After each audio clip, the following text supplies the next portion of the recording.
Oh, and Psychonauts 2.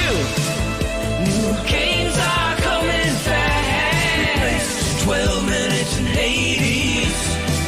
And they're all on Gamepass. Somerville, a Plague Tale Requiem. What to play first and what to play last. Star Ratchet 2, Ground, Shroom and Doom. Cause they're all on Gamepass. Among Us, The Ascent, and more.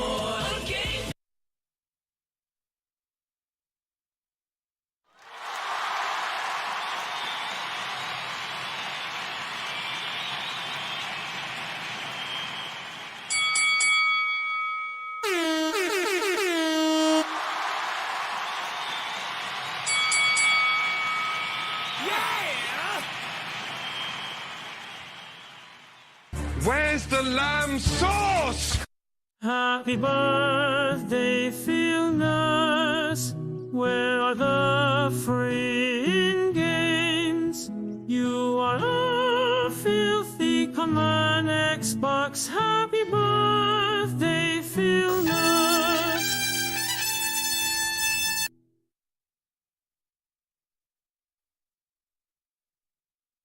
Sir, do we get the win this time? I think it's time we tried something new. I'm funny how? I mean funny like I'm a clown, I amuse you, I make you laugh. Sir, do we get the win this time? And may the Schwartz be with you. Do not be sorry. Be better. Another one.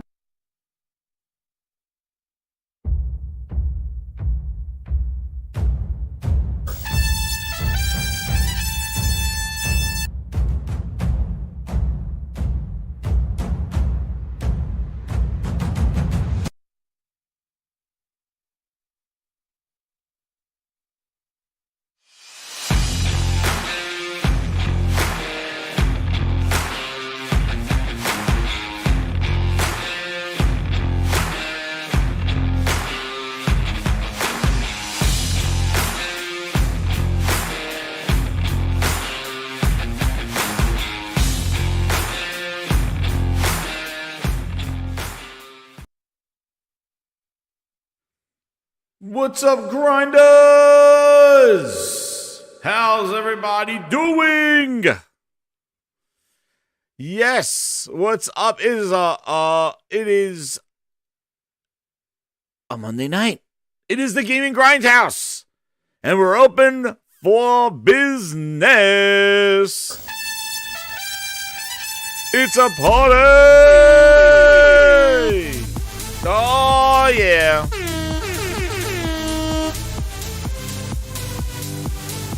We got everybody coming tonight.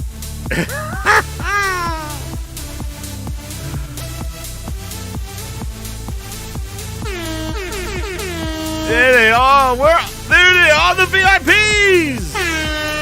Shout out to the VIP grinders out there. The real partying. They're partying all the time. They're not partying this week. They are partying every night, every day. The VIP grinders.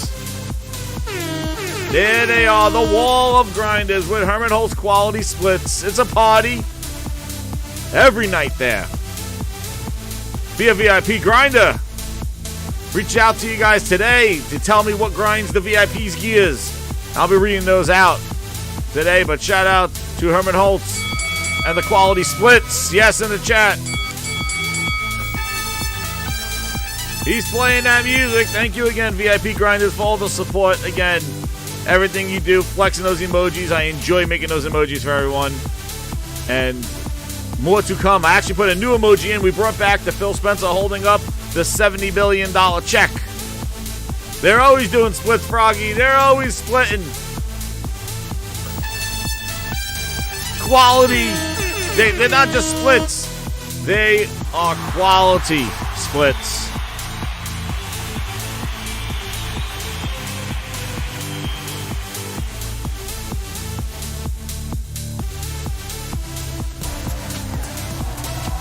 Herman Holtz.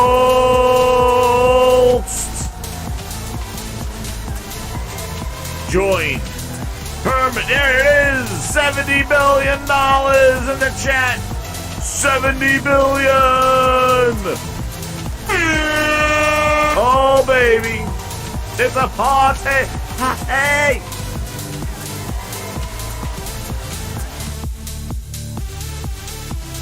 It is a party.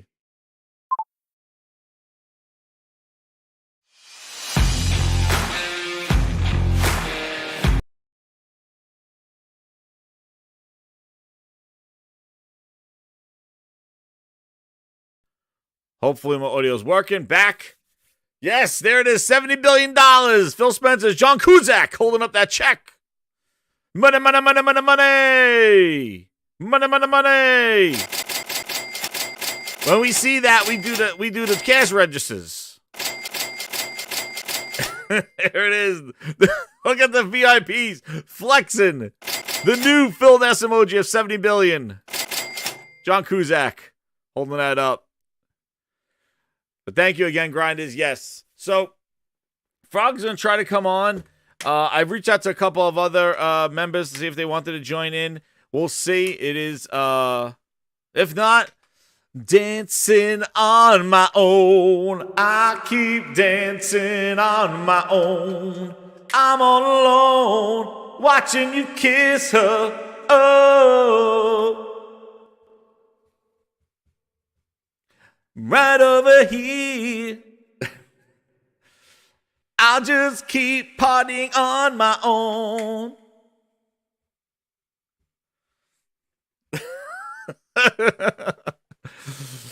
It's always a party here with the grinders coming in on the chat, man.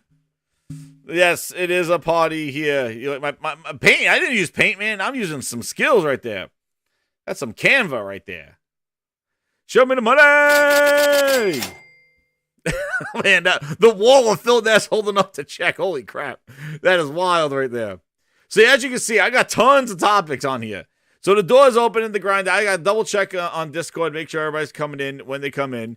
But in the meantime, hit the like button, share it out. Yes, it is a birthday party here at the Grindhouse. Birthday party week. That's right, Robin. Robin's my favorite. I love Robin.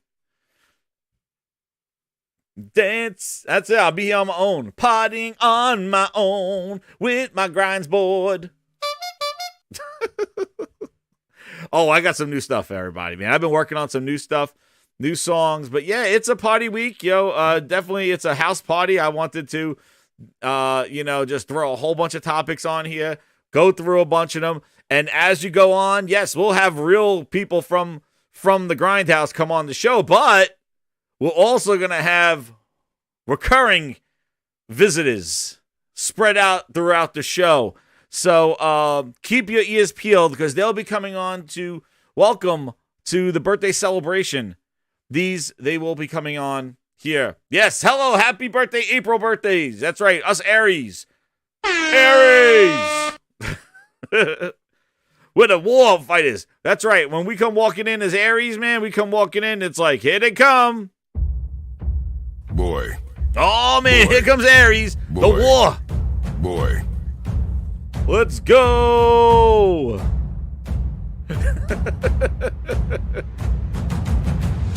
Oh, man. It's wild, man. It's going to be a good week. Gaming Grindhouse party time. Shout out to everybody. Thank you so much for all your birthday wishes. You know what? Why don't I just start it off right now? Let's just start it off. Before we get to the topics, let's all do the happy birthday here. Phil got me the dollar deal. Let's go. Happy birthday, Grindhouse. There is no illness here. This is not a rooftop party. Happy birthday, Grindhouse. Now hit that like. That's right. Hit that like. It's a birthday party in here. Thank you again. Shout out to everybody. Hey, no cap. Grindhouse is open. You're coming on in. It's a celebration. You're gonna have some visitors. We're gonna have some visitors today. You may hear from well, I'll just leave it as a surprise. But yes, there's a happy birthdays. Got some new tunes, new sound bites. Dude, I even got the whole goddamn booty soundboard. Hope you like this. Oh man. Anyway, let's get to the news. Let's get to the wild stuff. Here we go. Thank you, Brian. Authentic Jazz. That's right. No more bootleg. I went on a free rant. If you missed it, open lines for the grinders to call in. Hey, if you're in the Discord, come on in. Go into the waiting room, and I'll pull you in. If you're on the Discord. Grinds Pit. Dude, I went wild because I was pissed off about that VR stuff. Man, that VR stuff, when they went after said nobody wants it, all that other stuff. Oh, my goodness, you know.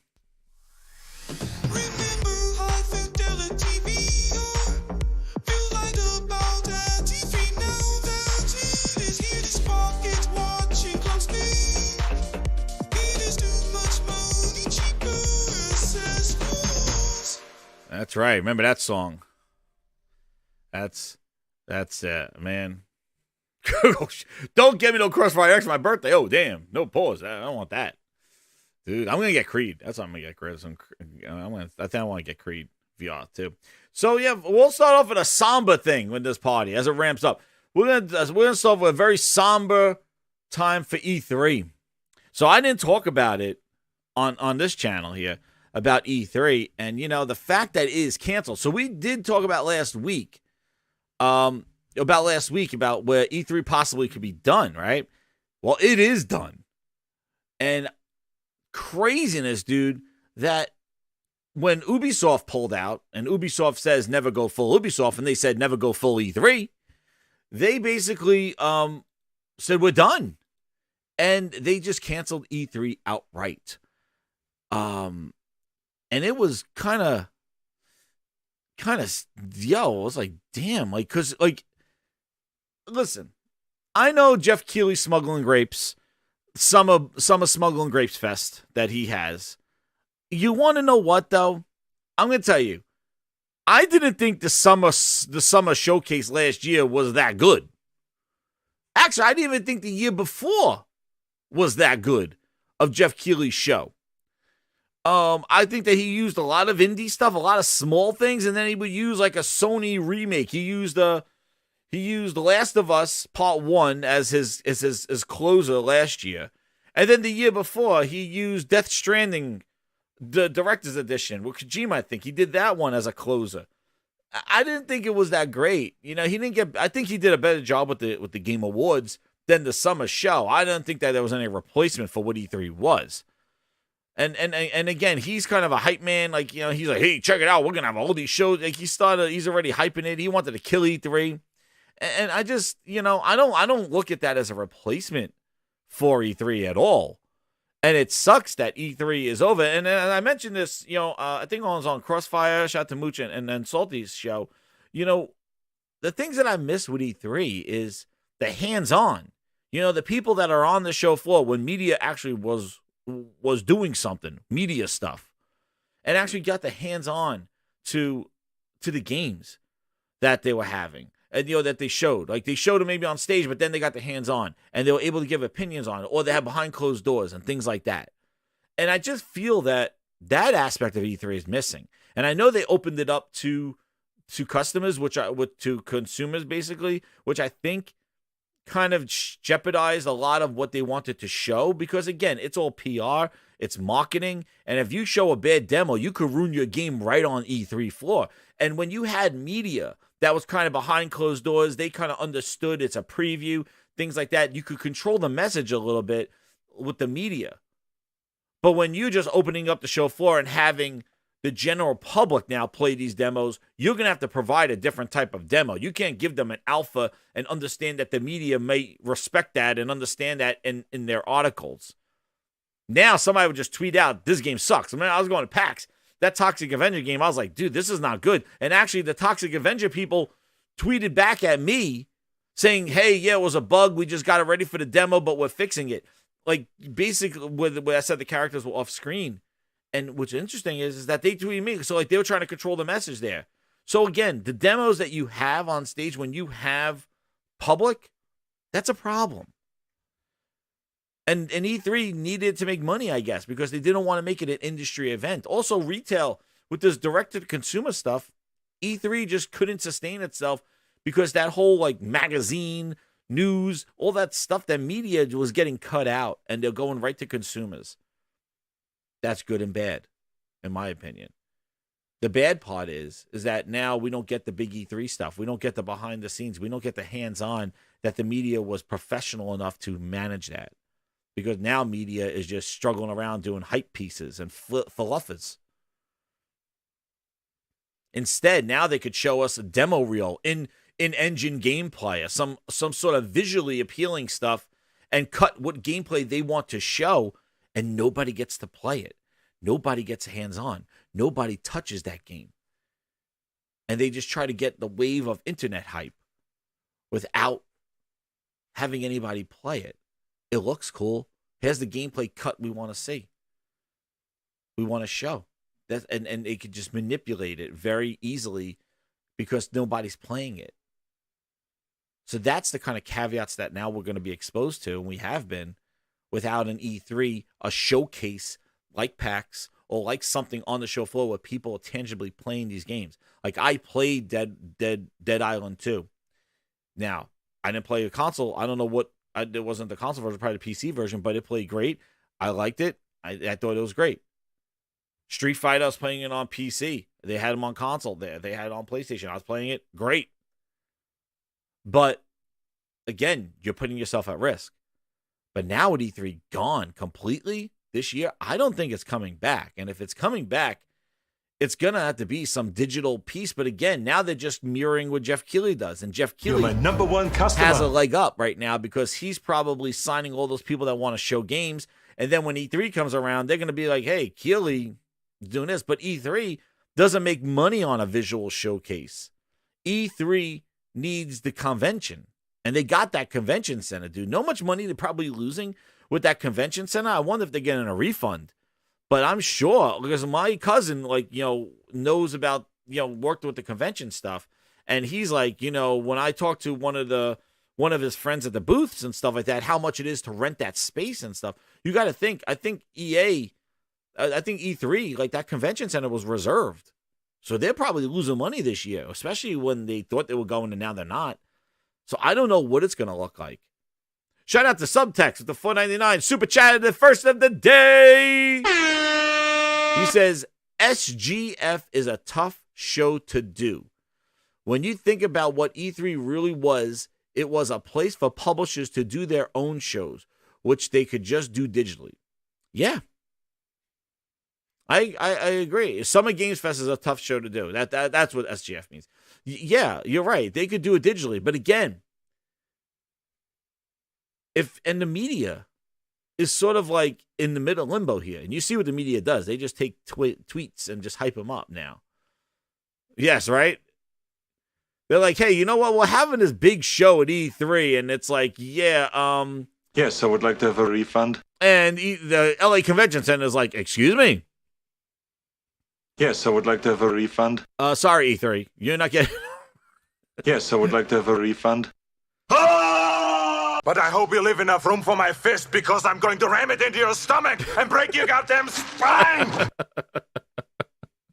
So, I don't get it. And I think that's even funnier, too, like that Microsoft's like, we don't have anything to put on the show floor. And what Microsoft seems to be doing in this, because they're still going, but they're going they're doing FanFest. Because I saw Greenberg's tweet. So Greenberg, after E3 was canceled, everybody's like, whoa, I was going out there to get my Phil tramp stamp. Right? Everybody booking that trip. Let's go, Phil. I got to go see Phil, my annual Phil Ness. I got to go out there. I got to see Phil. And now with Microsoft not being at E3, they clarified they're not on the show floor, but they're still doing a showcase and probably doing a FanFest. And I told you this. I said Phil will not have a FanFest. He will not. He has to, because that is his platform to give you the Phil Ness. He needs to have it. Where is it? He needs to be out there.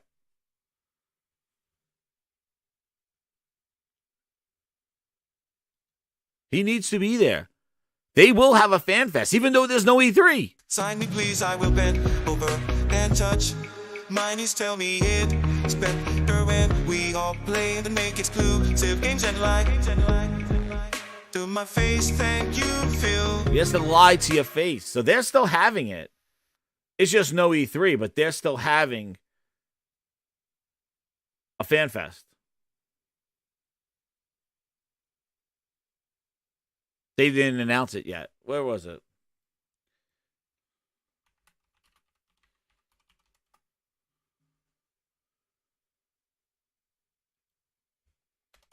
But the problem with the fan fest is that it's turned into a viewing party. And that's what it is. It's not, they used to, what they do with FanFest is that they used to kind of give you some stuff and then you go see the show and you sit there in the showcase and then you go to, you get past the E3 you get past their show. Then you get to play the games remember the games on stage and stuff? When we saw it last year, like it with FanFest was just a bunch of it was just a watch party. That's all it is. It's sitting around watching a screen that everybody's watching at the same time. So, to fly people, for people to fly out there to do a watch party, I guess that's what they're trying to do.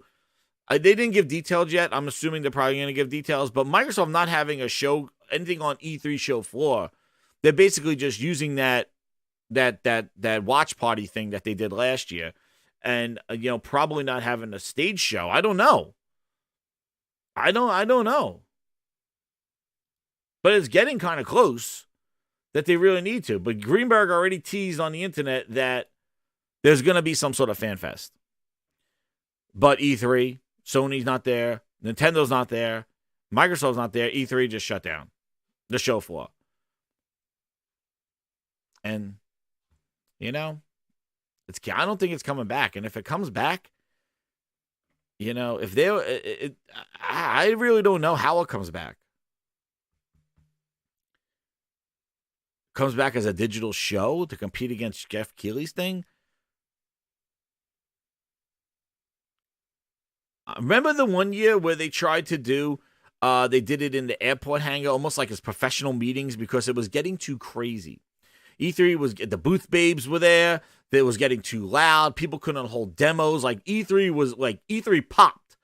I think it was 2017, when they moved E3 to an airport hangar. And it was horrible. E3 was an airport hangar they had, and they had all meeting rooms. They were treating it like GDC. Oh, it was actually was it 2007? Damn, was that long ago? Wow, that was that long ago. But they try to do a GDC because they were complaining. What was it? 2014 to 2015. They tried to change it. I thought it was recent. 2015. Yeah, 2014. Where they try to do a different design.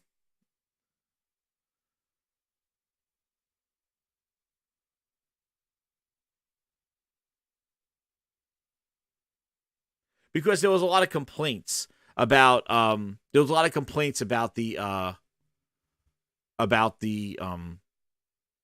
people demos, the loud music and all that other stuff, so they had to change it.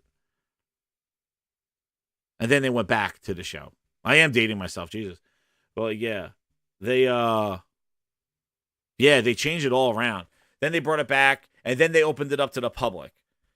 And then they were trying to do what they do at the Tokyo Game Show or at Gamescom, where they have two media days, and then they open it up to the public. Gamescom, I think, is a public event. Tokyo Game Show had a media days, and then this. But again, the media has dissolved, as you saw, bootleg articles on that I talked about. The media has really just really just sucks. So they just rather go right to the consumers. So we'll see what E3 is. There were some great E3 moments, but one of the things I said, as an Xbox fan, what they wanted was that E3 moment back from what Sony took from them. With the sharing, the 24-hour check-in, all that other stuff. They wanted that back. And, you know, I don't know if Phil's going to get on stage again and give them that game that's going to take that back. But that E3 moment, that's why it was always like what that conference, because they always wanted that conference at E3 to have that moment back. And the only moment they got was Keanu Reeves coming out saying you're breathtaking. That was the last E3 moment they had. Could they recreate it in a fan fest type thing? I don't know. Depends on what fan fest is going to be. If it's a watch party, that's what it sounds like. It might just be like a video watch party for what it is. Similar to what they do in the Nintendo store in New York. But we will see what E3 turns about. But, Keeley definitely is all excited about his Smuggling Grapes tour and the fact that he owns the summer now. And then he's going to own December. And I'm going to tell you, the one last problem I have with E3 thing is that the fact with Sony not going to E3 is that we lost the cadence of time. We knew when we were going to get all the hype news, the big stuff, it was coming in June. Now, while they could still do it with showcases, and as expected, I have on here, like, Sony's possible showcase and things like that, there is a chance we could get similar news cadence around that time, but then those stage shows, when they had everybody in there and they were just like, trying to one-up each other, that was some good stuff. And I don't like when it's all like, yo, what's up, Thrash? I don't like when it's all coming through with like, hey, there's showcase this month. It's a Wednesday afternoon. I kind of liked it when it was all just like coming at one time and we knew all the news and all the stuff that was coming out. That's the one problem I had, like with everybody just skipping E3 and E3 just not being the same thing anymore. And the hands-on impressions, which I felt was like more valuable than having a sizzle reel shown to us over the internet. But now it seems that's what they're going to be doing, sizzle reels. So it is what it is. But Jeff Keighley needs to do a lot more than the Smuggling Grapes and a bunch of indie games to think that he's going to be E3. I'll tell you that. Because his last two showcases, I don't think were too hot. Now, just a quick news bite here. ARC 2 delayed. Not this year. ARC 2 delayed until the end of 2024. Now, if you recall, I do have an exclusive Grindhouse interview with Vin Diesel himself. We hit over 2,000 subscribers here. We're kind of a big deal. I've over just about 200 people right now watching here for a celebration. I get the connections. And I have the interview exclusively with Vin Diesel about ARC 2. So let me play that interview for now for everybody here in the chat. And for everybody watching at home on the replay. This is an exclusive interview. Here it is. So Vin Diesel was talking about ARC 2. And I'm going to play the interview right now. I don't play this game. And that's about it. He was very short-spoken. That's what he said. I could replay the interview again. But, he was very, very, very just short with his words when he was talking about ARC 2. So, it was a pleasure meeting him for that brief amount of time, but it was a very, very intense interview. I'll play it again if you missed it. I don't play this game. Yep. So Vin Diesel's ARC 2 is delayed to the end of 2024, not 2023. End of 2024. What an interview. What an interview. It was incredible. Amazing time. We're a big deal here. Who gets an exclusive Vin Diesel interview? I had to tell you. It's incredible. Incredible. ARC 2 delayed to the... And now we bring ARC 2 because guess what? ARC 2? Oh, and second ARC 2. New games are coming fast. 12 minutes and 80. All on Game Pass. and they're all on Game Pass. Somerville, a Plague Tale Requiem. What to play first and what to play last. I don't play this game. Woo! And then the other thing is no gameplay reveal until next year. And then they pulled some shenanigans that the official service for Ark will be shutting down in August. And they're going to cause people to, they're finessing people here to pay for upgrades.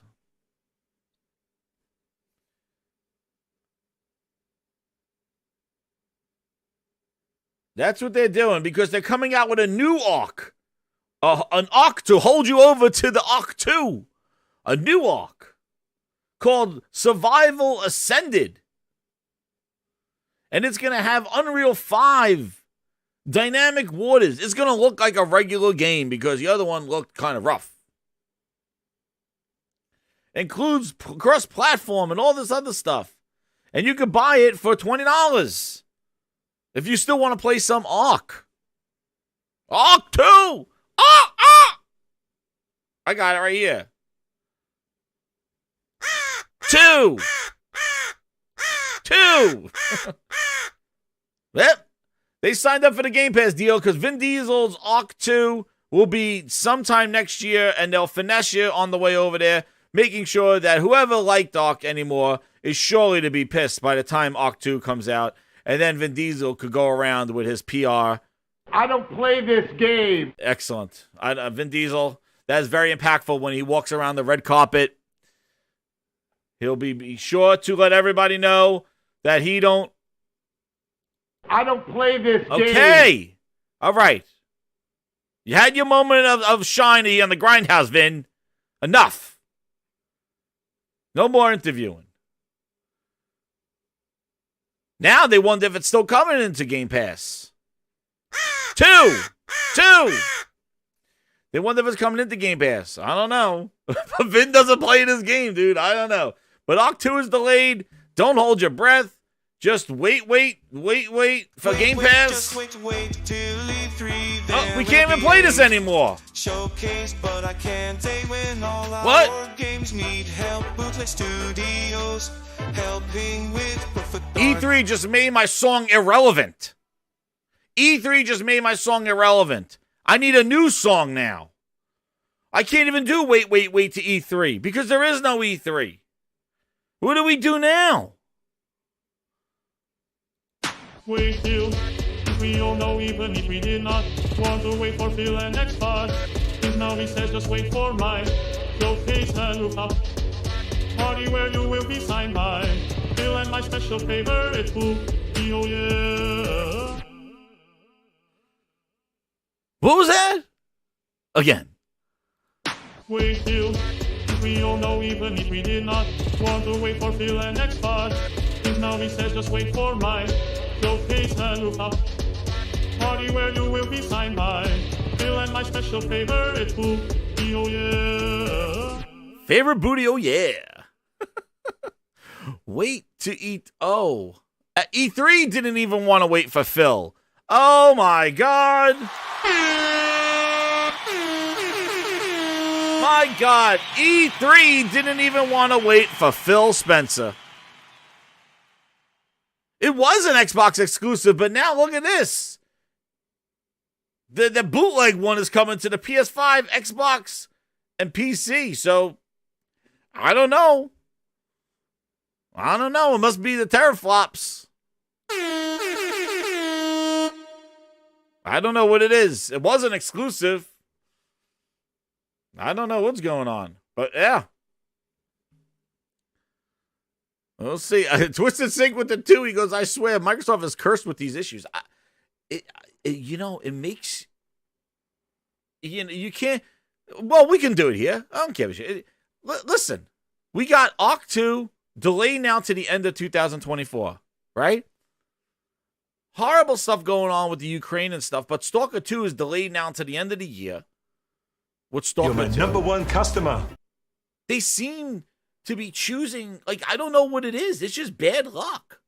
Like the games that they got into their service, the day one Game Pass games that they touted for the last year and a half are just not coming out.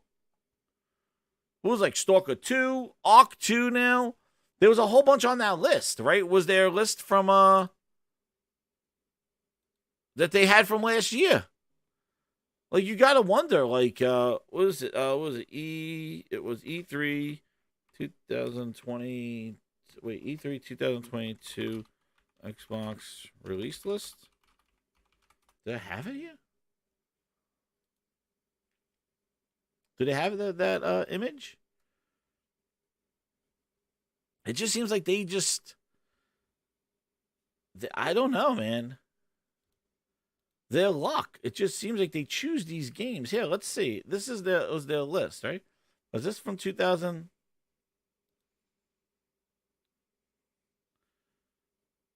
Replaced? That's another one. Replaced? Like here their stuff. Like you're right. You make a point here. The super chat here. You know, coming day one in the future. Replaced. Atomic Heart came out. Slime Rancher 2, I think, came out. Stalker 2. Well, this might be an older one. Wait, is this from... Oh. No. Holy crap. Dude, this is from 21. Holy... Oh, my God. I thought this was last year's. They showed these games for... Hold on. Okay. Holy Spirit. This is their 2021 recap. Activate. Holy Spirit. Activate. Activate. Activate. What are we doing here? They finessed me on my birthday. I got finessed on my birthday. I'm looking at this thing thinking it was last year. This is 2021. Holy jeez. I just clicked. Oh my God. I'm looking, it's like, what? And then I had to look up. Because I'm like, they don't even have clip art for them. And it's like, this is the E3 2021 recap. No, because look, dude, I searched E3 2022. Oh, I put a 0 there. 22 I searched. Here's that 2022. Dude, that's crazy. Replaced was on it. Replaced. Atomic Heart was hyped to 21. They're talking about the same games, dude. Thanks, Coon, 1985. Jesus. Look at this. They still got Outer Worlds 2 on that list. Dude, when the hell's that coming out? Scorn. Oh, my goodness. They had Scorn. Jesus. Wow. Well, that was 2021. No wonder Ark wasn't on there. They announced it later that year. Here's 2022. Jesus, how many games are on the same list? Cocoon? The Benedict Fox is coming out. Cocoon. Replaced is still on here. Someday in Game Pass. Here's Ark 2. Coming out next year, so we'll see that at next E3. I don't play this game. Valorant came out. What about these games? Flintlock? Stalker 2 is coming out later this year. Diablo 4 is not in any Game Pass. Jeez. They've been recycling the same game announcements every year. Insane. Insane! They can't replace Replace. And Replace has been like in development forever. Craziness. My gosh.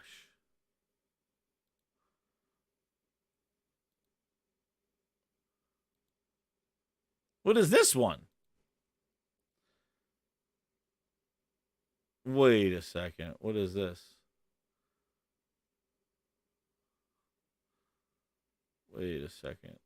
I gotta see this. This is a blurry one, though. All right. No, we're safe. 2019 had a bunch of okay, we're safe. Coming in 2020. I'm just looking. No, okay. Jesus. I tell you, craziness. But yeah, they're right. Like they have bad luck. Like and it just like is the development kind of questionable? Is that why they're willing to put their game in Game Pass? I don't know. But it's definitely something that's really strange. That this seems like whatever they're choosing just does not come out on time or yeah, those Game Pass day ones, dude. But Arc 2, you're not gonna see it to the end of next year with no gameplay till next year. So forget about Arc 2. And who knows? Now they're finessing you with this update. Who knows what they're gonna do, man? Who knows what they're gonna do? I gotta get that wasn't my spreadsheet, it was Zuby's spreadsheet. Zuby has to work on it. That is some craziness.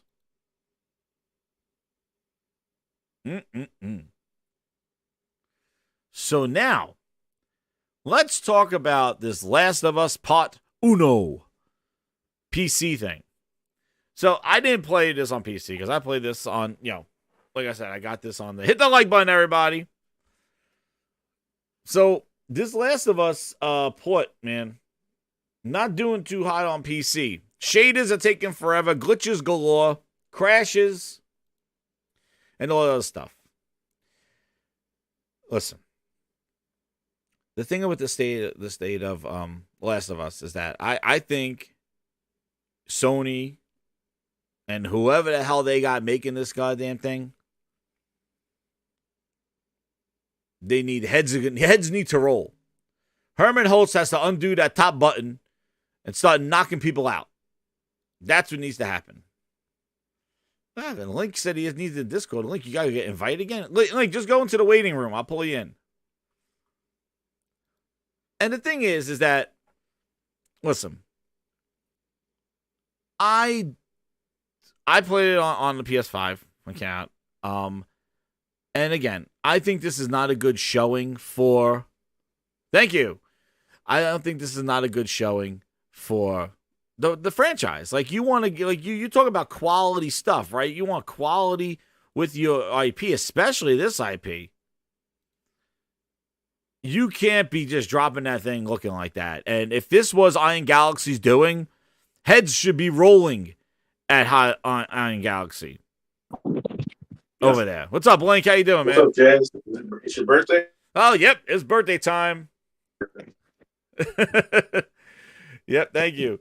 Yeah, this thing has just been out of control. Like the fact that Iron Galaxy, if this was on them, still the oversight. Like we talk about management. Mm-hmm. Somebody at Sony saw this game from Iron Galaxy and said, "Ship it," and they made the wrong bet, and they now really hurt. I think hurt the kind of. I don't think it's going to hurt The Last of Us, but they were riding the wave, and the wave just kind of crashed a little bit because they did not have a good launch on PC where they could have kind of let it hit the next level. This is Last of Us' first time on PC. I don't think it's going to hurt. I don't think it's going to hurt them. It's not going to hurt the because franchise most of their fans are on console, Yeah. But again, it was an opportunity. It was an opportunity that they missed, I feel. Like it was an opportunity to try to garner in more people. And the fact that they weren't able to get those people in, then because they just left a bad taste in their mouth. But I think it was just. But Jay, this is a bad port, right? Yeah. Obviously. But there was some reasons. I watched Little Digital Foundry break it down or whatever. They said. I know. I got it right here. Yeah. But they were talking about how in one section, right, the frame rate. They said they crouched in one section, the frame rate was just tanking, right? Mm-hmm. And then after several minutes went by, the frame rate went up. And they said what seems like the game is doing is loading assets in the background, and it's using the CPU to do that, right? The problem is, like they said, the PlayStation 5 has a hardware decompression unit. Yes, I have that. Handles all that stuff for you, right? Yeah, let me play that clip. Go Yeah, play it. Play Play the clip. No, play it. Yo, what's up, Sig? Oh, What up? damn, man. Sick is coming in with the bullshit. What up, Sick? I hope this isn't true. A happy belated birthday to a fellow Aries. I had no idea you was an Aries, Jazz. Yo, man. I'm Aries. Man, it's something about these Aries, man. It's something about these. You know what? I ain't gonna even say that. But anyway. Well, let's tell them the truth, Sick. Tell them the truth. What's Tell going the on? truth, You know Sick. why I You say say it's that's wrong. bullshit? The game ran perfectly fine on PS3. It ran perfectly fine on PS4. It runs perfectly fine on PS5. But I got the clip here. Somebody put this together. Here it is. I'm playing it right here. The unit massive Mark Cerny's gonna lay some facts here. Where it is? Decompression happening on The Last of Us. Oh, hold on. Massive amount of asset streaming and decompression happening on The Last of Us Part 1, which is to be expected, bearing in mind the richness of the visuals, right? It's a spectacular looking game. It seems, based on our testing so far, that Naughty Dog's solution to this problem is just to dump it all on the CPU. The decompression side of things, which, bearing in mind the PlayStation 5 has dedicated hardware to deal with that problem. So we hustled and built a custom decompressor into the I/O unit, one capable of handling over 5 gigabytes of Kraken format input data a second. After decompression, that typically becomes 8 or 9 gigabytes, but the unit itself is capable of outputting as much as 22 gigabytes a second if the data happen to compress particularly well. By the way, in terms of performance, that custom decompressor equates to 9 of our Zen 2 cores. That's what it would take to decompress the Kraken stream with a conventional CPU. Oh, man, there it is. Cerny does it again. Cerny just laid the Kraken. And he showed a full Kraken on this one. Not no Sea of Thieves Kraken. He showed a full Kraken. The part about that, Jizz, we tried to tell people about this shit a long time ago. They keep saying, "Oh, haha, you ponies and your SSD, haha, your SSD ain't working." And I kept trying to tell them, if the SSD is working the way it should, the way it was invented to fucking work, it's taking a fucking fuck ton of load off of the CPU and the fucking GPU. And that's the problem, which means that the PlayStation could use those resources for other things. But when you try to tell people this, they're like, you act like the SSD is going to make the games run better, like they're going to make them look better. Well, motherfucker, here you go. Yeah. And you know what else, too? I'm going to say, like, the thing is, too, is that the thing is that, like, you see it's running okay on super high-end ones. Remember, he's like, you could brute force it. They're brute forcing it, but if you do the mid ones, they're not optimized to run on that compression stuff. Even with the game on a 4090 running at the highest settings, there were effects like lighting and certain shadows that was missing. I was watching Digital Foundry video. Also too, they said in some areas, if you got an 8 gigabyte graphics card, they said the tension quality was like PS3. Now, they also said that there were certain areas where even on that 4090, the tension quality is not as good as the last of Part 2 on the PS4. What is going on here? Explain this, Jez? But you want to know what another thing too is that, again, we could talk about Iron Galaxy messing this thing up and whatever it is, and Sony really should have the oversight to make sure this thing wasn't that.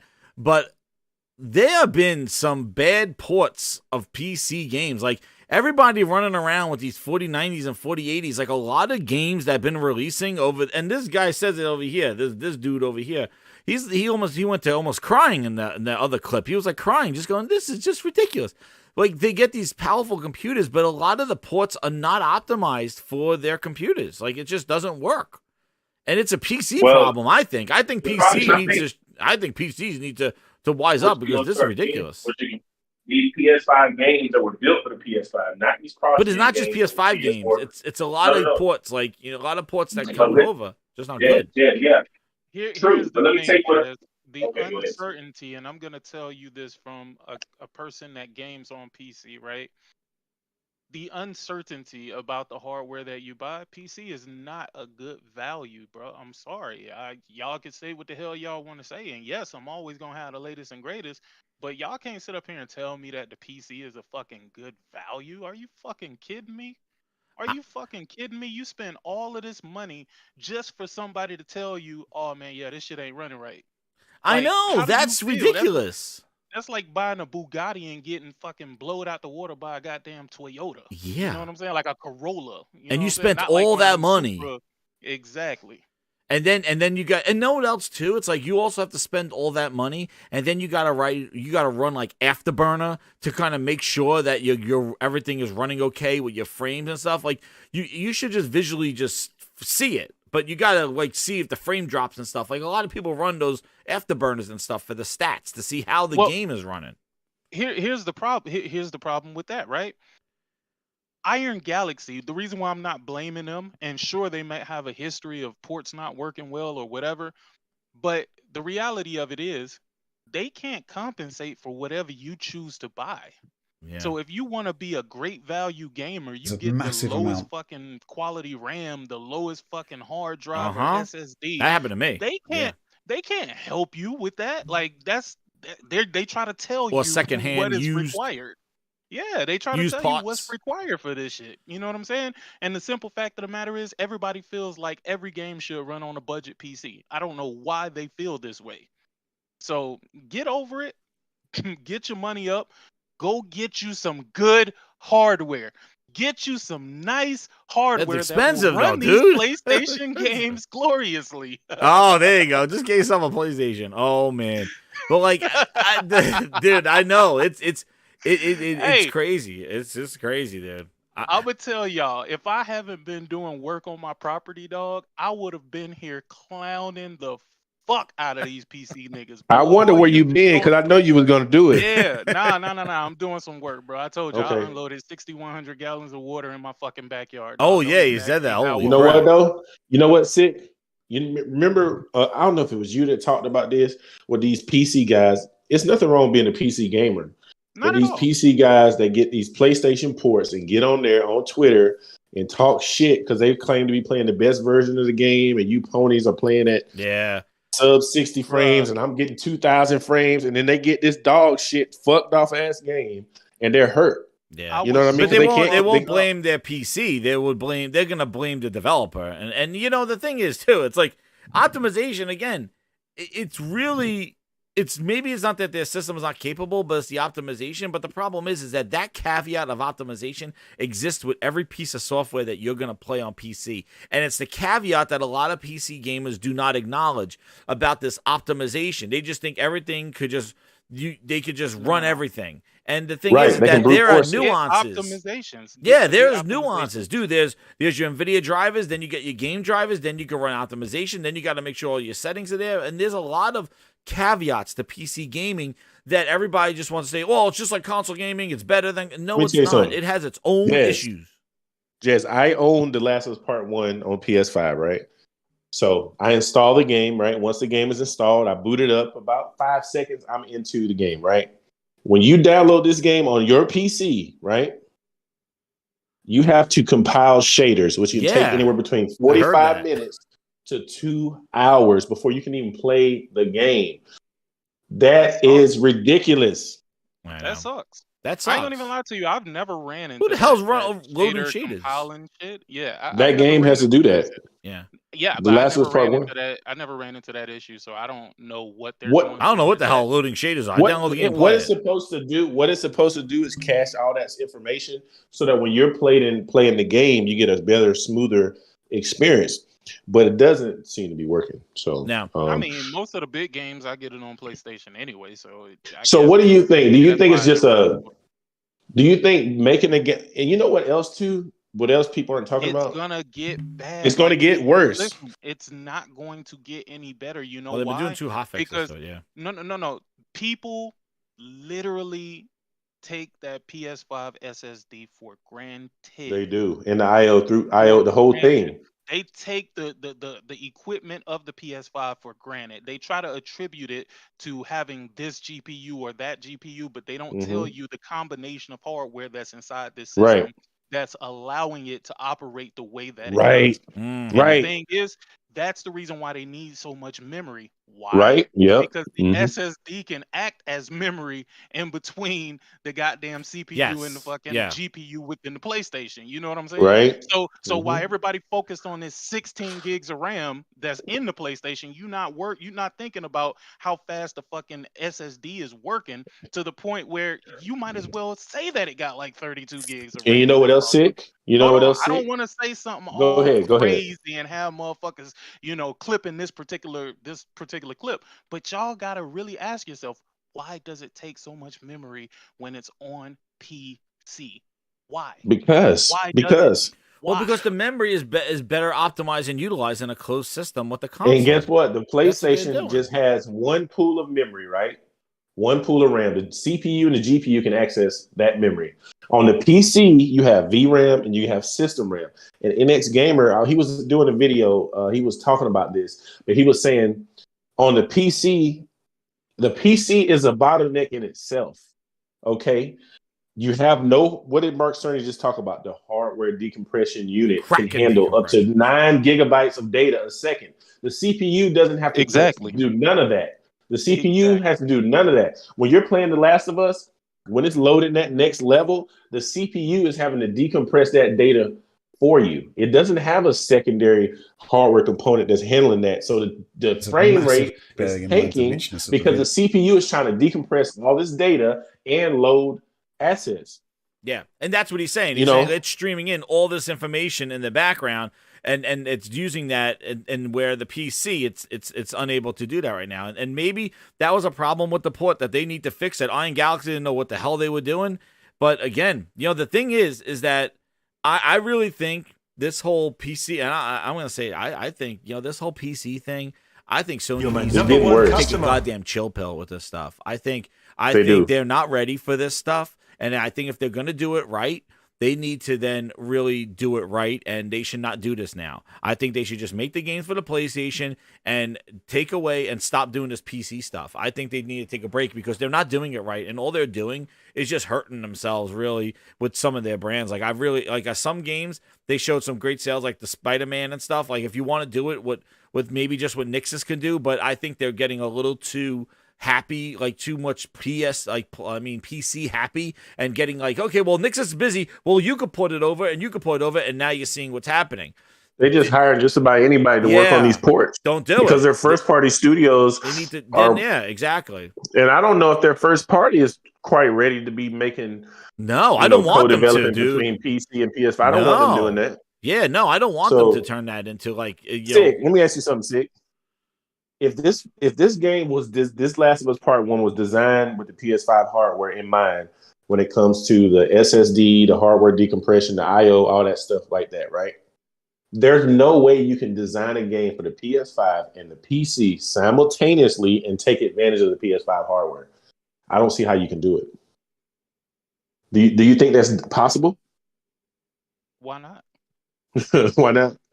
Well, my thing is, bro, like, the simple fact of the matter, you never gonna make these PC dudes happy, bro. And the reason why you never gonna make them happy is because, again, you can't account for what hardware they have in their PC. Yeah. So either you dumb your fucking game down and make it not look or run as great, you know what I'm saying? Mm-hmm. Or just like Jez say, don't do it at all. Don't do it at all. And me personally, I'm like, yeah, don't do it. Don't do it. I mean, just Digital pull back Foundry. on it. I'm gonna be honest with you. This ain't Uh-huh. even about me wanting PlayStation games to be fucking exclusive because it don't really matter. But Jez is right. You hurting your brand with this bullshit. Yeah. You know what I'm saying? You talking about that you Sony tell me nobody quality played sign? this shit? You see that Sony PlayStation Studios sign now, and you think about buggy ports. You're gonna have a different connotation when it comes outside of PlayStation, and also too, it's gonna make more people now be suspect of be reserved now. If you here's your next PlayStation, Horizon Forbidden West, and it's just like, yeah, I'm gonna wait on that one. $60. No, they're just gonna pirate. They're just gonna pirate it even more. Oh yeah, they'll pirate it even more, and your sales will go down because now you got the connotation of being a buggy studio or putting stuff on because again, you have one time to make a first impression. Like you cannot do this now and expect like this PlayStation Studio storefront to be working. Like you gotta chill out, dude. You gotta. I want to say one more thing. Yeah. want to say one thing. Okay, so Digital Foundry, fucking dumbasses, continued to say, even in that video they continued to say the PS5 is on par with a 2070 Super. They keep saying that. But when they were running the game on the 2070 Super, right? I think they said it was an 8 GB graphics card. The textures look worse than The Last of Us on PS3. The game was running terribly, but they had it side by side with the PS5, and the PS5 would even what's his name? The guy with the glasses, Richard with Ledbetter? Not Richard Ledbetter. The one other that likes to guy. review the retro games. Yeah. What's his name? John Linneman? Doc 1. Yeah, John Linneman. Yeah. Not John. Is it John Linneman? Yeah. He said that, he said you can unlock the frame rate in The Last of Us. It hovers around 80 to 100 frames. If you play with the frame rate unlocked, you're not getting that on PC without a bunch of stutter and shit. Yeah, so that's the shader stutter. All these games, what's the term they keep using with all these PC ports? Stutter. The game is not running smooth. I don't care how many Where frames else is does running it at. stutter? Xbox. You know what I'm they saying? got those weird So- stutters too over on Xbox with some weird stuff. Yeah, but these games, man, I think it's going to get worse. These ports, because this port is a PS5 only game. It's not no cross-gen game. I Yeah. think when they're porting these PS5 only games, the PC just doesn't have a way to handle this data like the PS5 does, and these ports are going to be fucked off. Yeah, I can't wait to see what Horizon is and then the DLC after they've been hyping that thing up. Jay Thomas with the 10, he goes, the great irony of PC gaming and why I ultimately stopped engaging with it is that you could have the most capable rig in the universe, but that won't mean jack if you can't get completely BS unoptimized ports. Or it doesn't mean jack if you don't get completely BS unoptimized ports. And exactly, you could have the most powerful system that you have, runs everything right now, but then a game comes out, it's not optimized, and there you go. And now you're sitting there with a buggy game, Steam refund. Look, again, it is just yes. Do you feel bad for somebody who owns a PS5 and bought this shit on PC and is upset? Oh no, there was one. Who was it? I got an article for you. Here's bootleg Joel, but we got the real bootleg Joel. This is the bootleg of the bootleg Joel over here with the big eyebrows. But yeah, I got, you know what's funny? Funny that you mentioned that, Link, because I do have an article from, the place that I go to get all my PlayStation news from, because they seem to be reporting so much PlayStation news. It's over at, you may have heard of it. It's called Windows Central.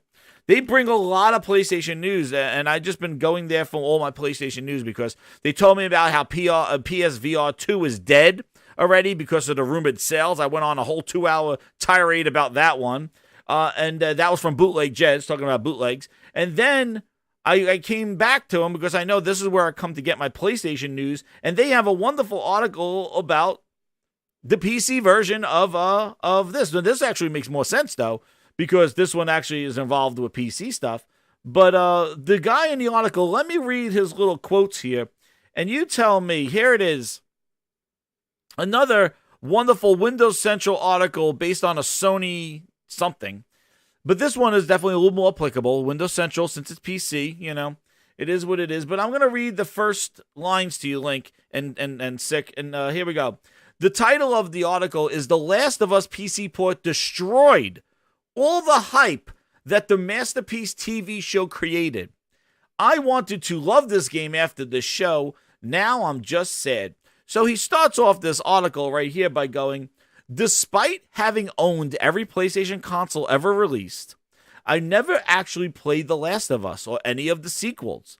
I've owned the first game on both the PS3 and the PS4, and yet I never sat down and played it. Helmet, what's going on? Sanders, what's going on? It's Mega Meg. She's gone from suck to blow. Then came the TV show. Knowing nothing of the law, I went in with an open mind like so many others and fell in love with it. When I finished it not long before the PC port of The Last of Us was due to launch, I figured it was worth going for the PC version. I expected it would afford opportunities in the way the console versions wouldn't. So this person had The Last of Us on the PS3 and the PS4, but never wanted to play it until he watched the TV show. Hold on. Okay. Holy Spirit, activate. Oh, no. Holy Oh, Spirit, no. Oh, no. activate. Holy Spirit, activate. Activate. Activate.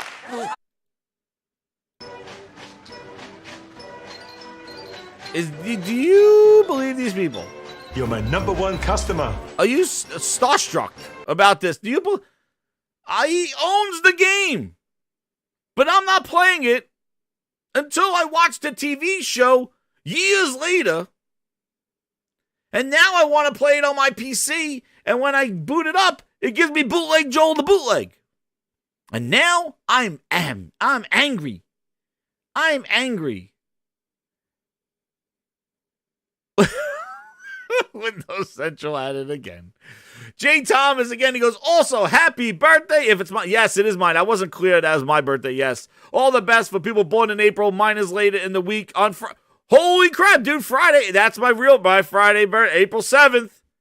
Jay Thomas, you're on April 7th. I'm April 7th. It's this week. Oh, baby. There it is. Well, we gotta have an interlude to celebrate birthdays. We got the Apple birthdays here, April birthdays. Here we go. Happy birthday, Grindhouse. There's no illness here. This is not a rooftop party. Happy birthday, Grindhouse. Now hit that like. Hit that like. Now, after years of owning this game, guys, he says he tried it on the Steam Deck. He wants to... Tell me this. He didn't want to play it on the PS3 or PS4. The remake on the PS4. And then he saw the show. He wants to play it on the PS. He wants to play it on PC. He feels like he'll be missing out on it. And then he wants to play it on a 7-inch screen on the Steam Deck. But he's not worried about missing out on things, that he saved himself like a goddamn virgin with a chastity belt for the PC version.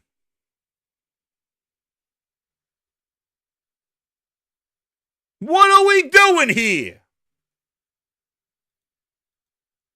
Do you believe this? This is the article this guy had. It didn't have to be this way.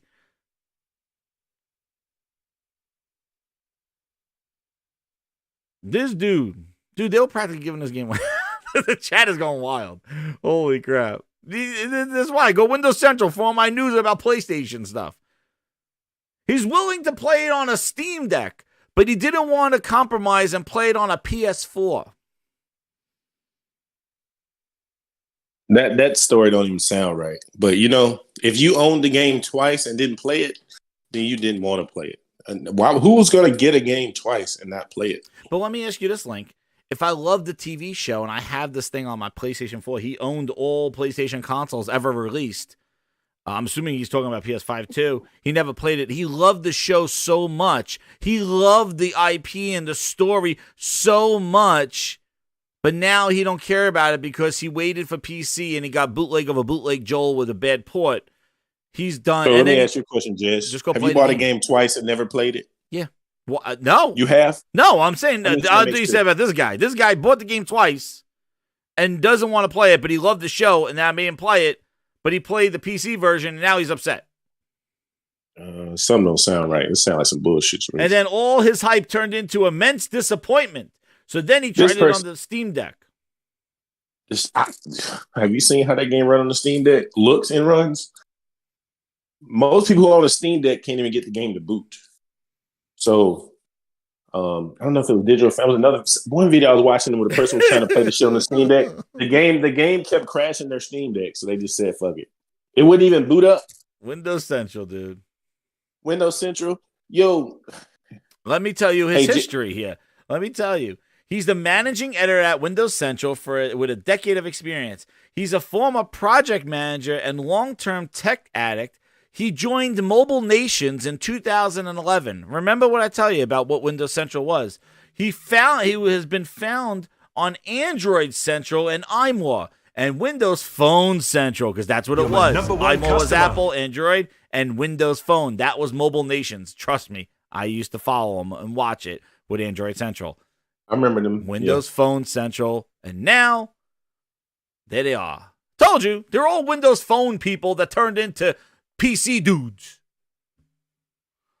Anyway, they'll probably be playing mobile games on their phone. But there's your Windows Phone Central review of the PC version of basically this. He loved the show so much, he saved himself with the chastity belt for that wonderful night when he was gonna lose his virginity to The Last of Us, and it wound up being a no-show. And he went home with blue balls. What's the story?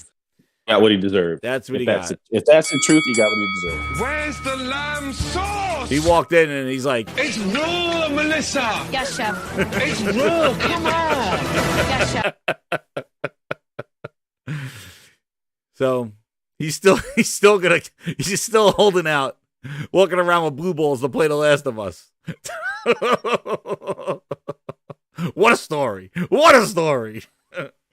Jay Thomas says it's becoming so blatant on how much of the gaming media landscape now tries to carry water for Microsoft at every opportunity and to smear Sony. It is, dude. Yep. It is. It is. It is so ridiculous, dude. It is so. It is not even. You're my number one customer. Dude, it's not even. It is not even. They're not even hiding this stuff now. It's not even hiding it.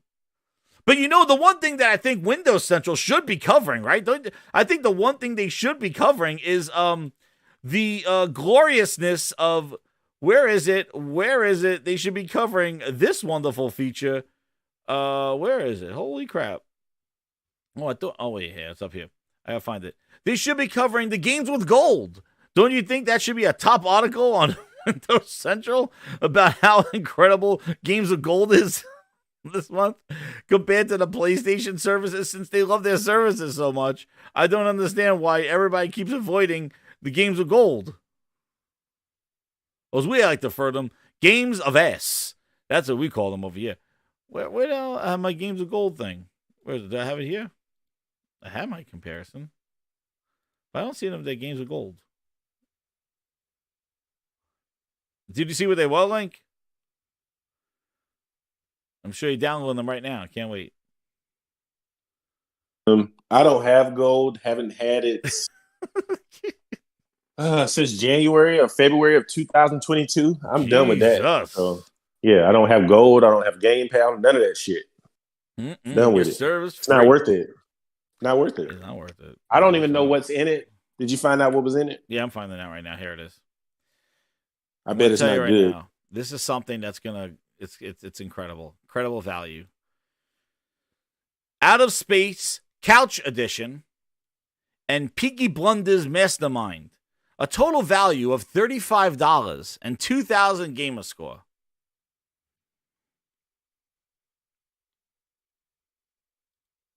What is that?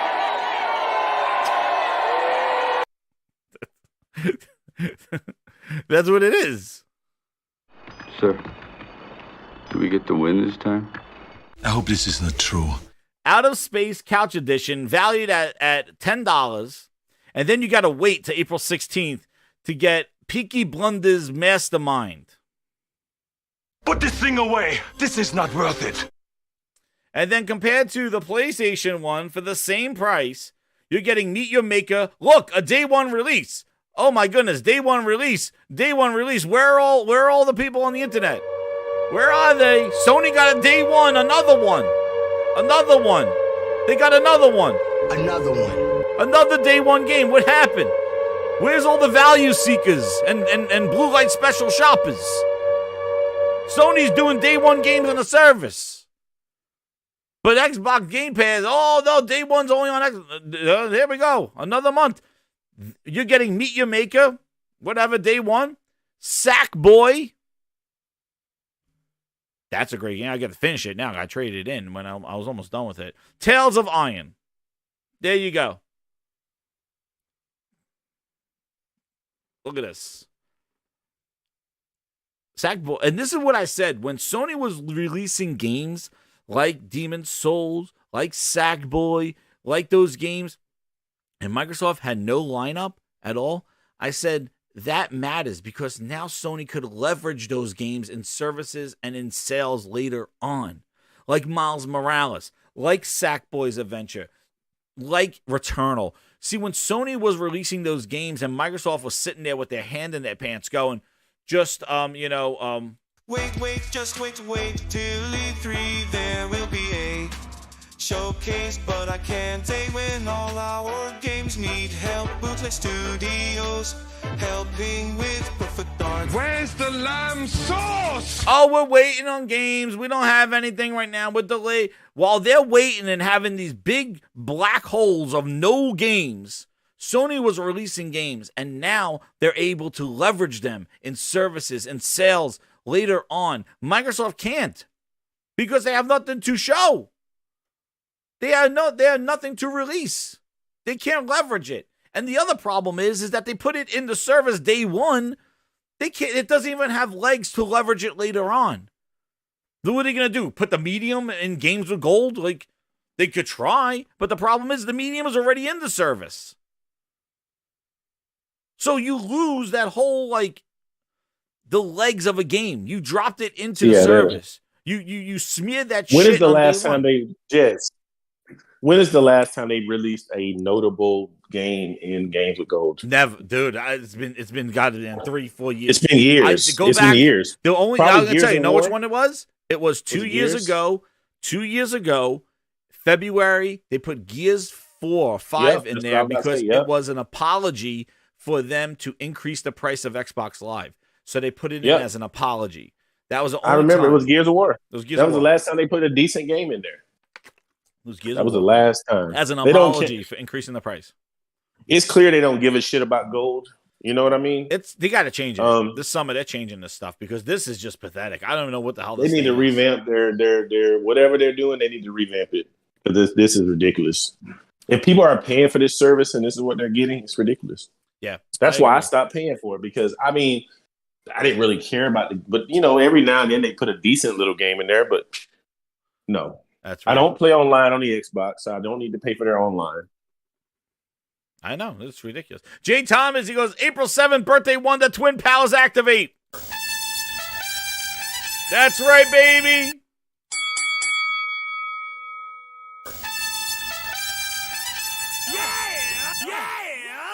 Yeah. So anyway, there's your update. Since I'm the only channel that seems to cover games with gold, because we need to point this out, everybody. Like, when we're talking services and value. You know what they're going to tell you, Jez, right? They're like, this is what they say when people say, look at these terrible games that's going in gold. They're like, who has gold? Everybody's got Game Pass. Who cares? But this is still a service that people subscribe to that don't use Game Pass to play online. And the games they're giving them is you're my number one customer. Horrible. Well, I can tell you something that's not has your Game Pass. Quantum Break. Oh, damn. It's raw, Melissa. Gotcha. It's raw. Gotcha. Games, I don't know where they are, but I can sign your back right above your crack. Do you have a pen? It's filled in the sun. I'm waiting on what's Xbox console exclusive Quantum Break. Microsoft owns the Quantum Break IP from Remedy. It's leaving Game Pass, and the world is shook because Quantum Break is leaving, which is hilarious because I believe it was just a few weeks ago when everybody was tagging Remedy asking for a Quantum Break sequel. If you remember, actually it started from Bootleg Jez, wrote a tweet to say, I would love a Quantum Break sequel, and it went all over the internet, and they even tried to pull Remedy into it, and they were asking for it because, you know, why not?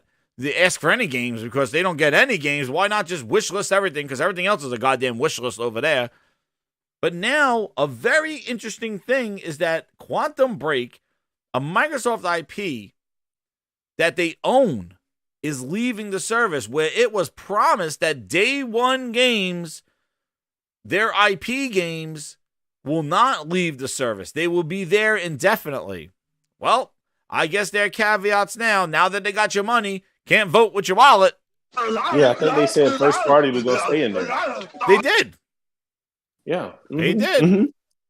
But, hey, man, they also said that $60 games were consumer friendly and we have no reason to increase them. And then they increased them. Funes. There it is. That's exactly what it is. And where's the there's a whole bunch of stuff. They're like, we will never leave. Where's the thing? We will never leave the service. It's where is it? I had it here. Here it is. He's like, and they're all trying to tag Sarah Bond. They're tagging Greenberg, asking for clarification. Phil Spencer, they're trying to tag him. Look, they're tagging Sarah. They're tagging everybody. We need clarifications. Why is this leaving? I don't know. Maybe it was a mistake. Maybe it's not. But they seem to be quiet on it. So apparently, I think if it was a mistake, they would have said something by now or pulled the list or whatever. Yeah, it's the coming date out. hasn't been confirmed, though. It will leave at some point. Guess what, Jez? Guess what, Jez? What? If you own Quantum Break, you can still play it. Exactly. If you want to play it. Yeah, I know that's the other thing. But if you're renting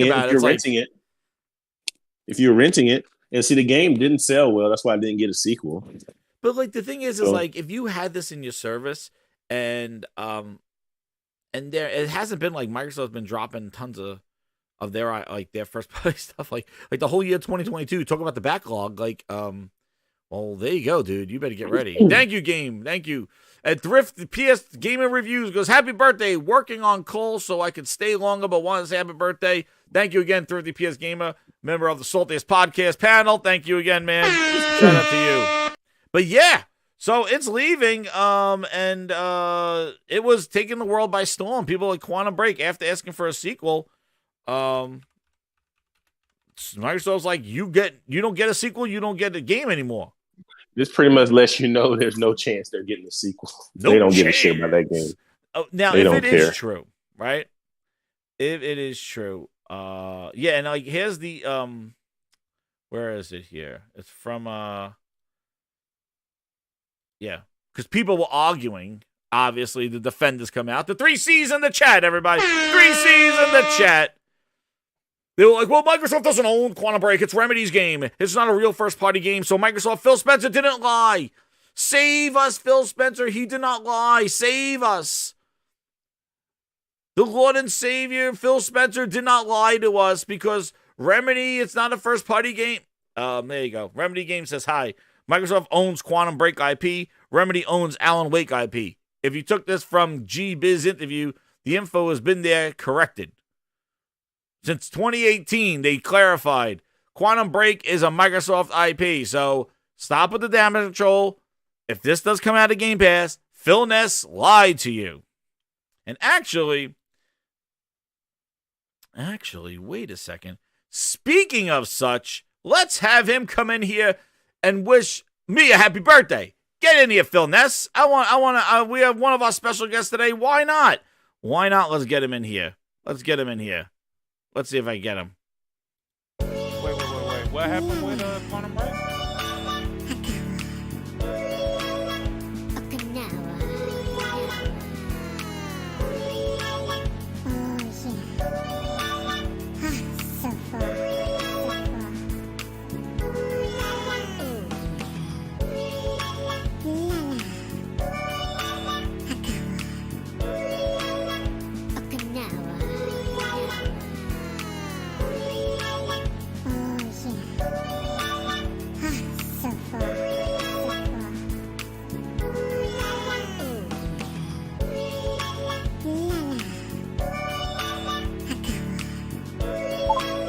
Yo, it's Phil Ness. What's up, everybody? Oh yeah, it's a party, rooftop party. Oh yeah. Oh, what's that tweet? Oh damn, you caught me again, Grindhouse. I was coming in here to wish you a happy birthday, and now you caught me and my Phil Ness. That's right. That's me. I did promise that all our games will be there day one, but I promised a lot of things. Hell, I'm Phil Ness. I can do whatever I want. People love me. Did I tell you I'm winning awards, bitch? I got more awards than Shuhei Yoshida. Take that with your big dick picture that you're holding. I got more awards than you. But this is not about me anymore. But I did lie. I could pull whatever I want. And you want to know what? They're gonna bend over, lift up their shirts, and let me sign their ass. Oh yeah, because I'm Bill Ness. They gotta get that mark. They gotta get that tramp stamp, high velocity architecture, lower back. Yeah, oh yeah. And then Booty's gonna come around with his Vapor Chamber tattoo. FanFest 23 gonna be huge. But I wanna say happy birthday, Jazz, and congrats to the Grindhouse for pulling out all the filmness and giving me a voice. Because this is the only place I can tell the truth. And I'm telling you right now, I'm a load of shit. Oh yeah. Phil Ness, happy birthday. You know what? You play my song, bitch, because I'm winning awards. Oh yeah. Happy birthday, Phil Ness. Where are the free games? You are a filthy common Xbox. Happy birthday, Phil Ness. I told you. Damn. Phil Ness coming on in on cue. Wishing the Grindhouse happy birthday, but my goodness, calling out the bullshit because he's lying. At Phil Ness. But anyway, Sick, I heard you came on right before Phil Ness came on. I know he dominated the conversation. But what's up, Sick? You were saying what's going on with Remedy and Quantum Break? Uh-oh. Phil Ness scared him away. He's like, who the hell's that?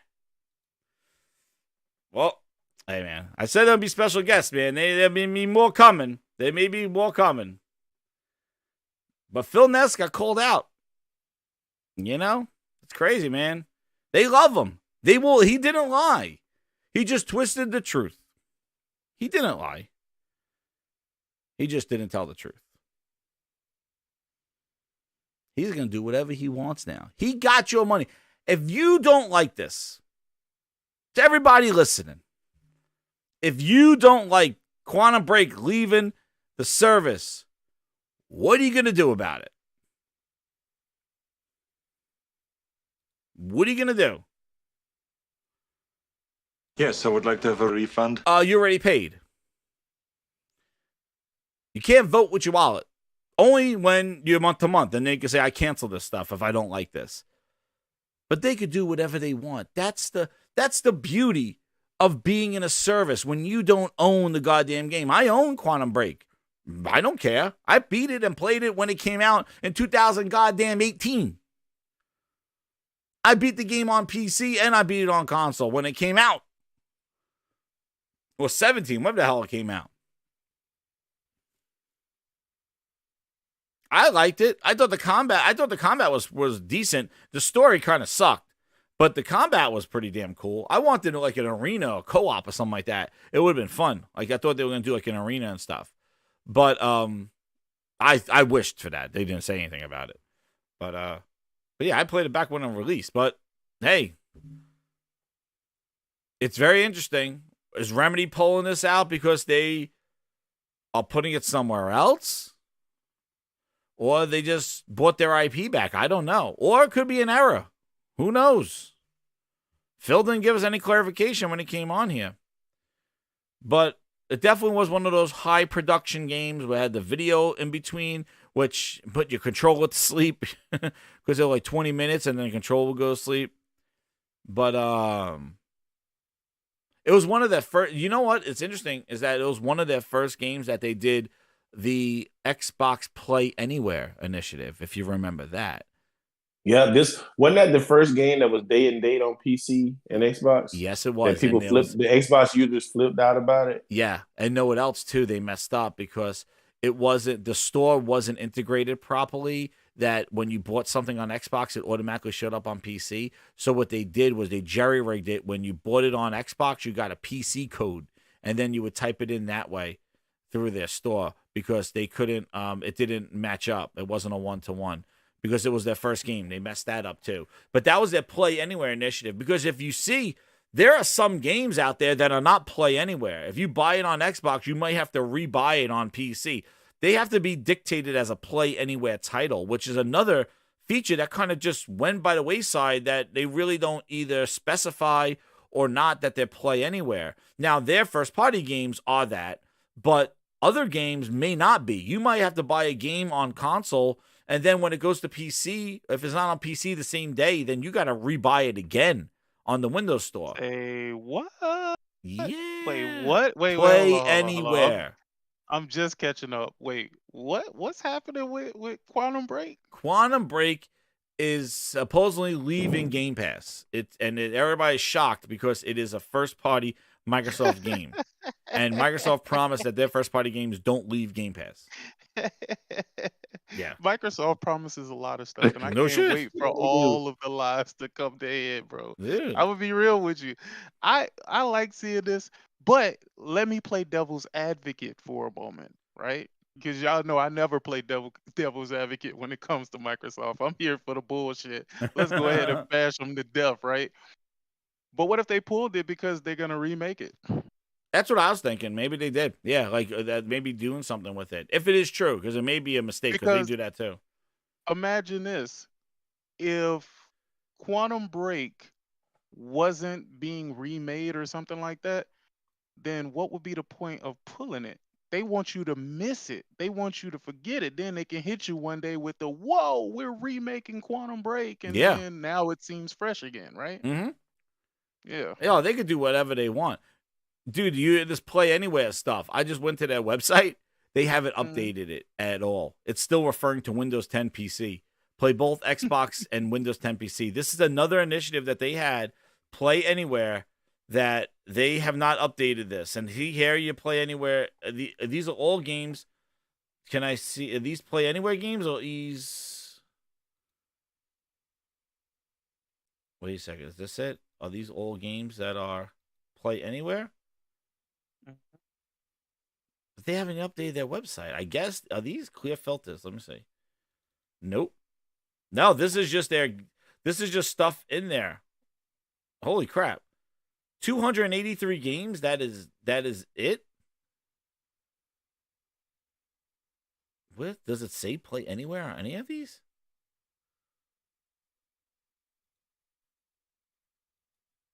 Hold on. Yeah, look, Xbox Play Anywhere. They haven't updated their website. So you see, this Xbox Play Anywhere thing, that's another thing. Is that certain games have to be classified as Play Anywhere. So some games aren't. But only 283 games since this thing launched in 2017. Hell, let's see if Quantum Break is on there. Because it was the first one. Oh, damn. Quantum Break's not on here. What? It was the first one. That's weird. The hell's a basketball pinball pre-order? Look at these goddamn games. Sifu's a Play Anywhere. So if you buy it on Xbox, you get it on PC. But there's only 283 games. That's crazy. What are these games? What the hell is this game? 10 dates. Is this? There's a rooftop party game? The hell's this?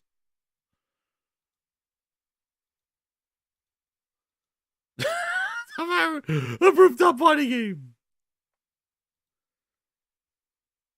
This is like a Yo, I feel like I'm at the Walmart. What the hell are these games? What the hell is this game? Is this Daytona? What the? Yo. The hell is this? What the fuck are these games? Look at all these features. Smart delivery. This fucking Number one customer. Put this thing away. Smart delivery. This got smart delivery. But I hope you leave enough room for my fist because I'm going to ram it into your stomach and break your goddamn spine. What's got smart delivery? The fuck. This goddamn game, Speedway Racing. Look at all these. They fucking have smart delivery. Holy shit! Yo, you remember all these buzzwords at the beginning of the generation? They don't even use them anymore. Reviews refunded instantly. Terrible. Daytona spiritual success? A question mark. Controls when you wreck. What the fuck? Oh my god! Look at the reviews. Steering is laughable. Acceleration is legit slower than a school bus. They have the balls to put smart delivery, like, optimized for Series X. Are you fucking kidding? What did they do? Oh, my God. Holy shit. Oh, my God. Oh, my God. We need Booty answer the question.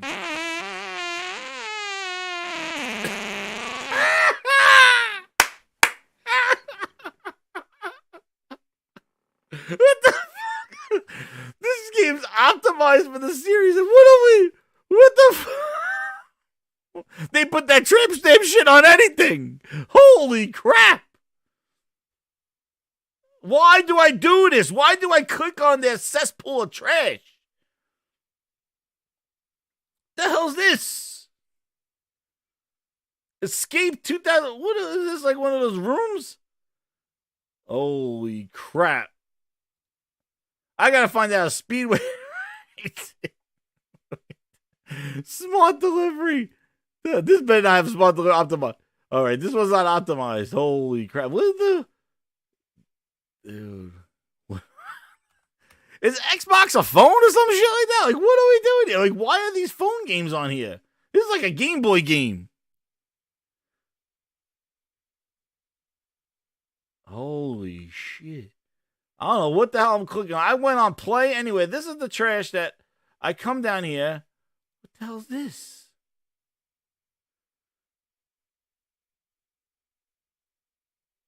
This is the football pinball game. Who is buying this stuff?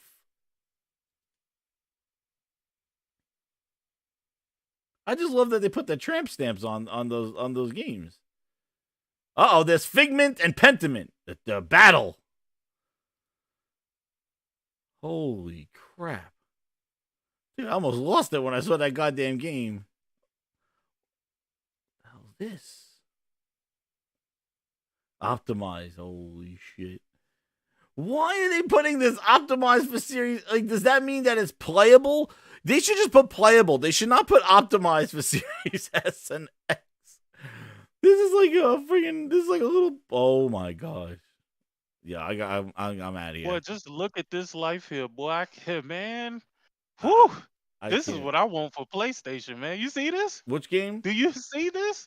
I want this for PlayStation, Jazz. What game? This is what I want the PlayStation library to look like. Absolutely, 1000%. This is absolutely insane. It looks good. It looks good, man. Looks good. Best games I've ever seen, bro. Like, who needs games with actual, effort put into the graphics? I mean, why not just play a lot of shit that looked like it was invented for the Switch? Why not, bro? It's not even a Switch. I don't know what the hell some of this. Like, it's just so crazy. Like, seeing Gears 5 in this service, seeing Gears 5 and then seeing that other game, like Peepaw's Farm. What the fuck are we doing here? What is this? Peepaw's Farm? Peepaw! What the It's raw, Melissa! Yes, chef. It's raw, come on! This is the play anywhere title. Peepaw's Farm. This guy stared at an eggplant. Oh,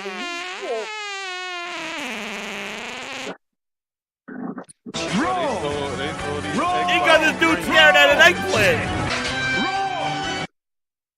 Peepaw's Farm. It has Xbox presents. I don't want no presents. Don't tell me that I'm playing Peepaw's Farm. Holy shit. Oh my god. Peepaw's Farm. Oh my god. Whoa, wait a second. Oh my god. Dude, this shit writes itself. I can't believe this shit. This is crazy. Look at the description of Peepaw's Farm. Peepaw's Farm. Bite-sized. Enjoy the 10-minute story when it fits your day. Holy shit. Holy shit. Oh my god. I can't. Hold on. Okay. Holy Spirit, activate. Oh no. Holy Spirit, activate. It just gets Spirit, worse activate. and worse Activate. and worse. Activate. Shit. It just gets worse and worse. I gotta get over this shit. It's getting worse. A 10-minute story of Peepaw's Farm. Holy shit. Do you see when it fits your day? You know those barriers of entry. The barriers. Look at Peepaw's Farm. Dude staring at an eggplant. 10 minutes. 10 minutes of what staring at a fucking eggplant. Means when I think about Xbox, I'm going to think about quality games. We have work to do there. We haven't done our best work over the last few years with our first-party output. Oh my god, 10 minutes that's always been a bit on the company, whenever I hear some criticism.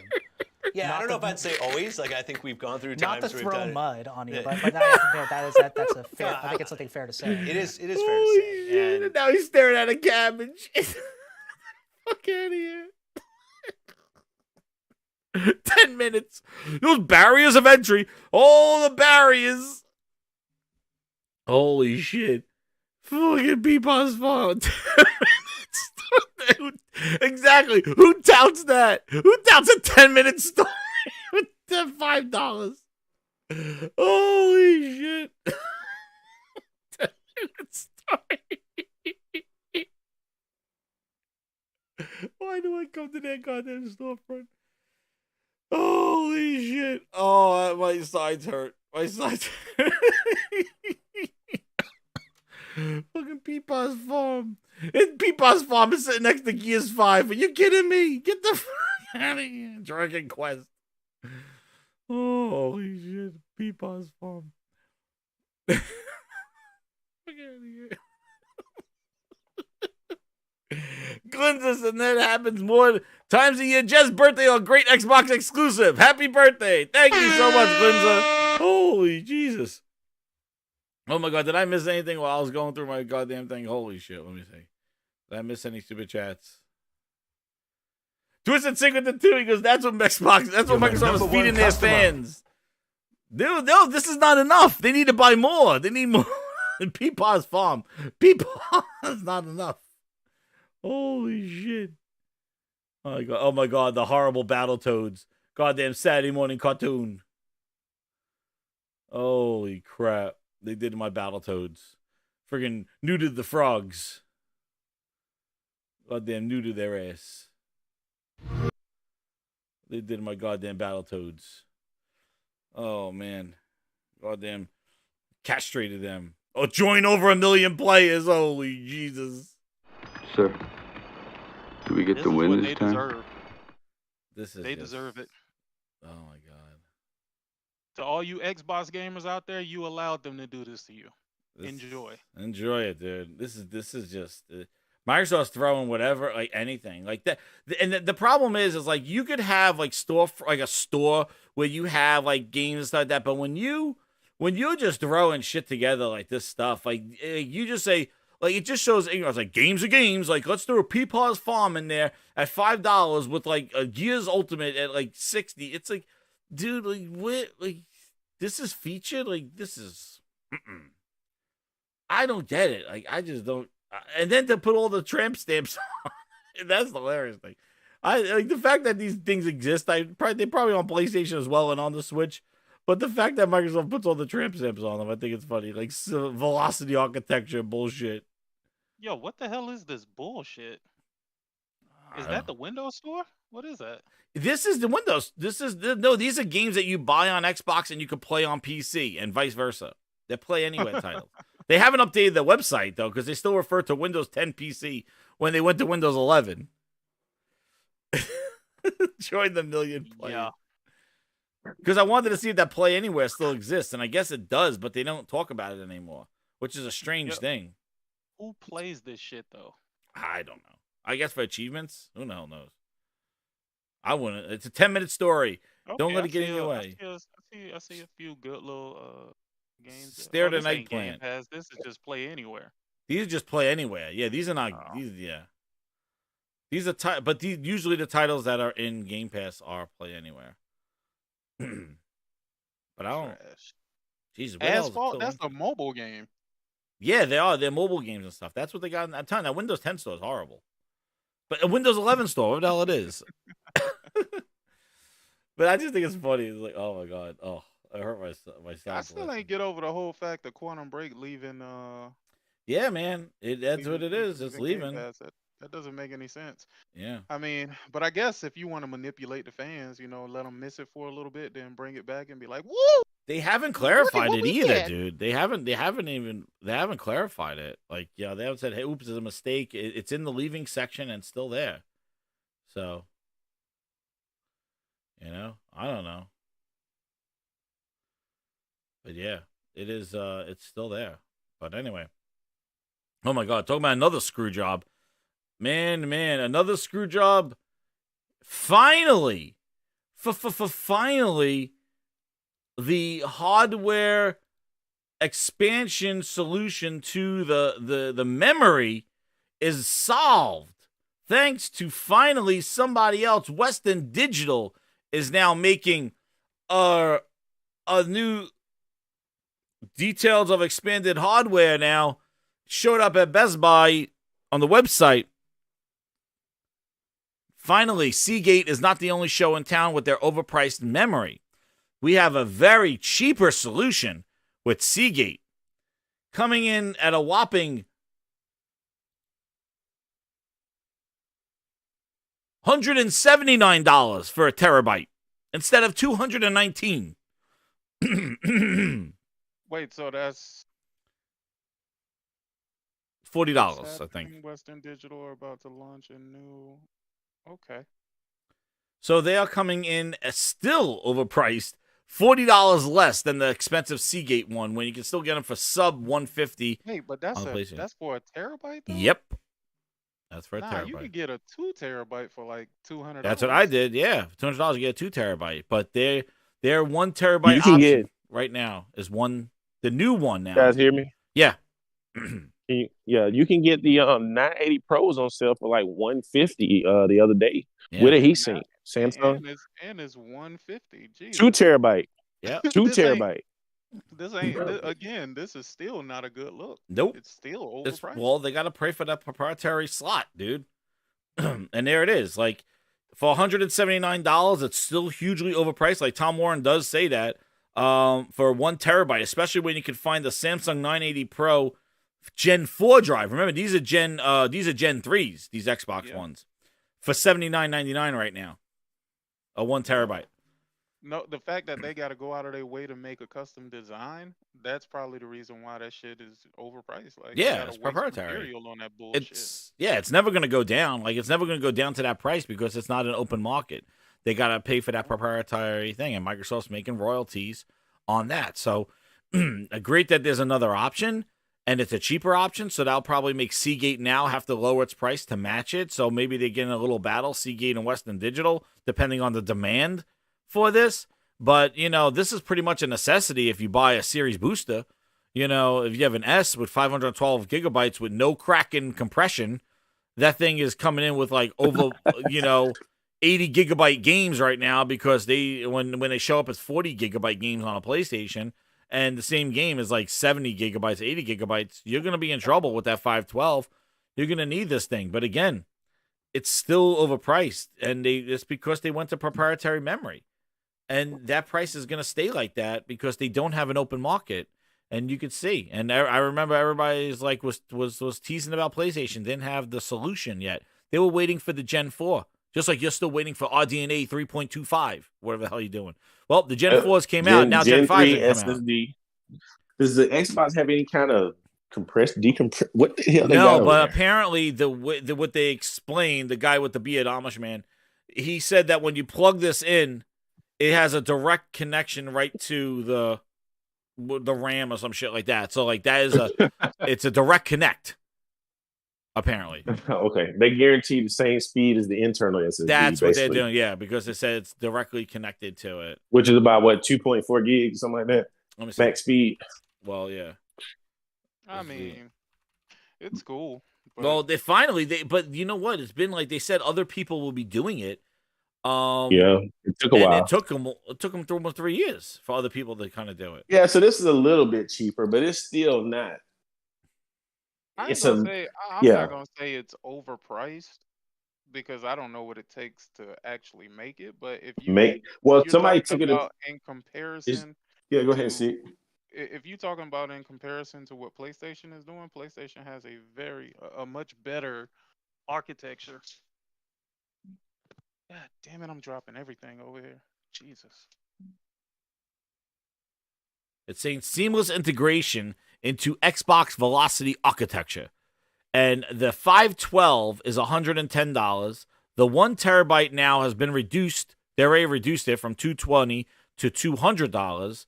And the 2 terabyte went from $400 to $359.99. So $360. Yep.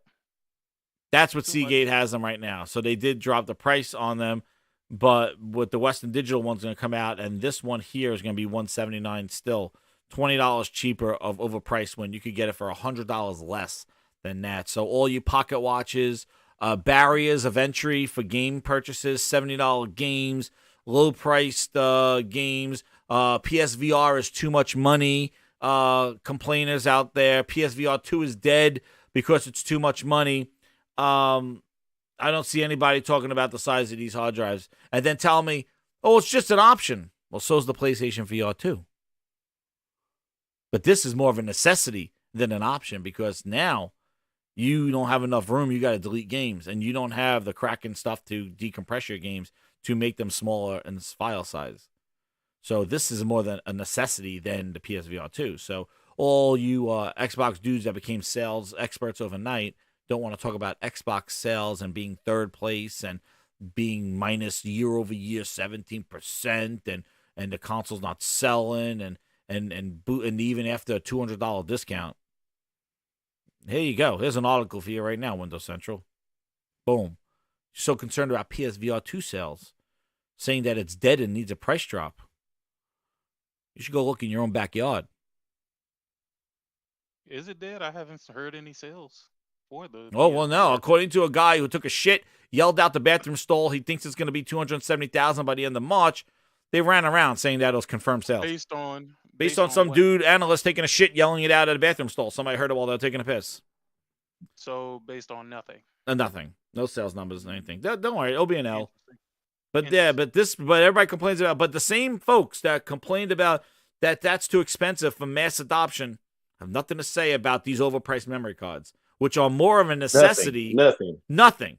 They haven't said anything about these prices of these cards since it launched. They said it was a great idea and that Sony was lacking because they didn't have an SSD option for expandable memory until 6 months in when Sony said we need to wait for Gen 4 drives. That match the speed of the PlayStation 5 console.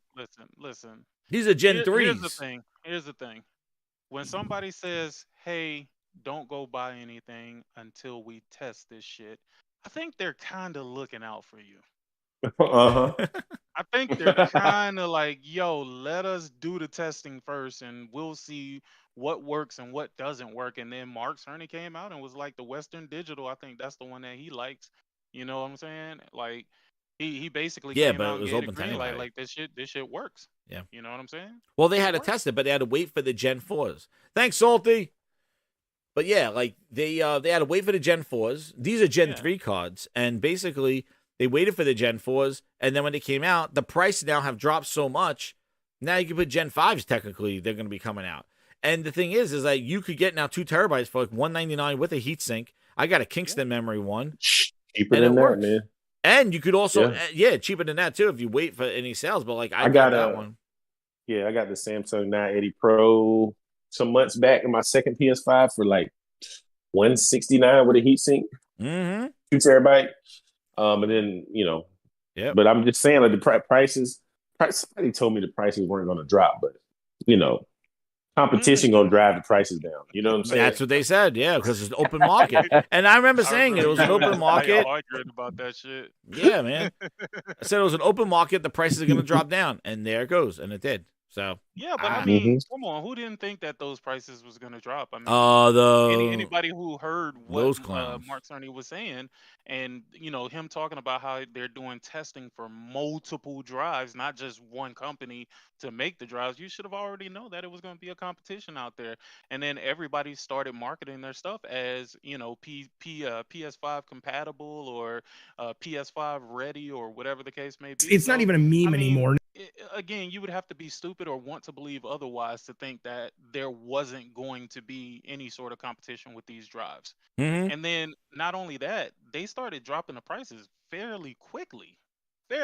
So when it came out, I've seen within probably like 6 months of it coming out where they started giving sales on it, especially those Samsung 980s. American people complaining about the screwdriver? Yeah. Well, no, again, this is what you got to understand, Jez, and I know you understand this because you've said it multiple times. They need something to create some sort of negative. Oh, of course. For PlayStation. That's all. But what I'm saying is that they will never acknowledge about the bad decision with the thumb drive. Because I remember they were saying like, well, you need a screwdriver and have to open it up and stuff. We just plug it in. That convenience is worth the price. Is it still? That convenience is worth $100 difference? Hey, man. Oh, get the They're afraid of screwdriver. You don't remember how wild it was, dude? It was wild. That's how crazy they were.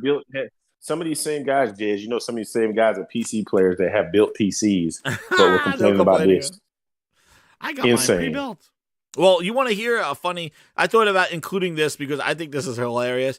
Just everybody, please look to your left and notice his face as the crazy David Jaffe, sixth favorite person, did an interview, and I think Dustin Laguerre bit off a little more than he could chew. This is hilarious. Yeah. If I have to hear one more, this is the year. Trust me, it was bad last year, but it's gross. It's not even a meme anymore. Now it's just like a poster for abused people in relationships. It's like, if you go to somebody who's being abused tragically, and I'm not making a joke about it, it's tragic. It's like if you go to them and you say, you are an Xbox gamer and your abuser is Phil Spencer. Like that's Phil Spencer is to your abuser as you are to Xbox. Yeah. If I have to hear one more, this is the year. Trust me, it was bad last year, but it's gross. It's not even a meme anymore. Now it's just like a poster for, abused people in relationships. It's like, if you go to somebody who's being abused tragically, and I'm not making a joke about it, it's tragic. It's like if you go to them and you say, you are an Xbox gamer and your abuser is Phil Spencer. Like that's Phil Spencer is to your abuser as you are to Xbox. If I have to hear.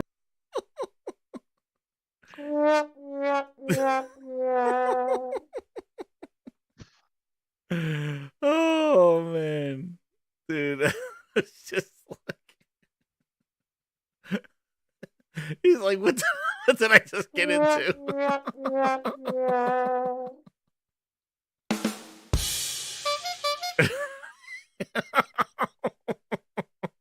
Yo, let me say this. The look on his face screams volumes because Jeffy is talking directly to him. To everything. I know. He's like, Phil Spencer's my he's like, this is the year. And he's like,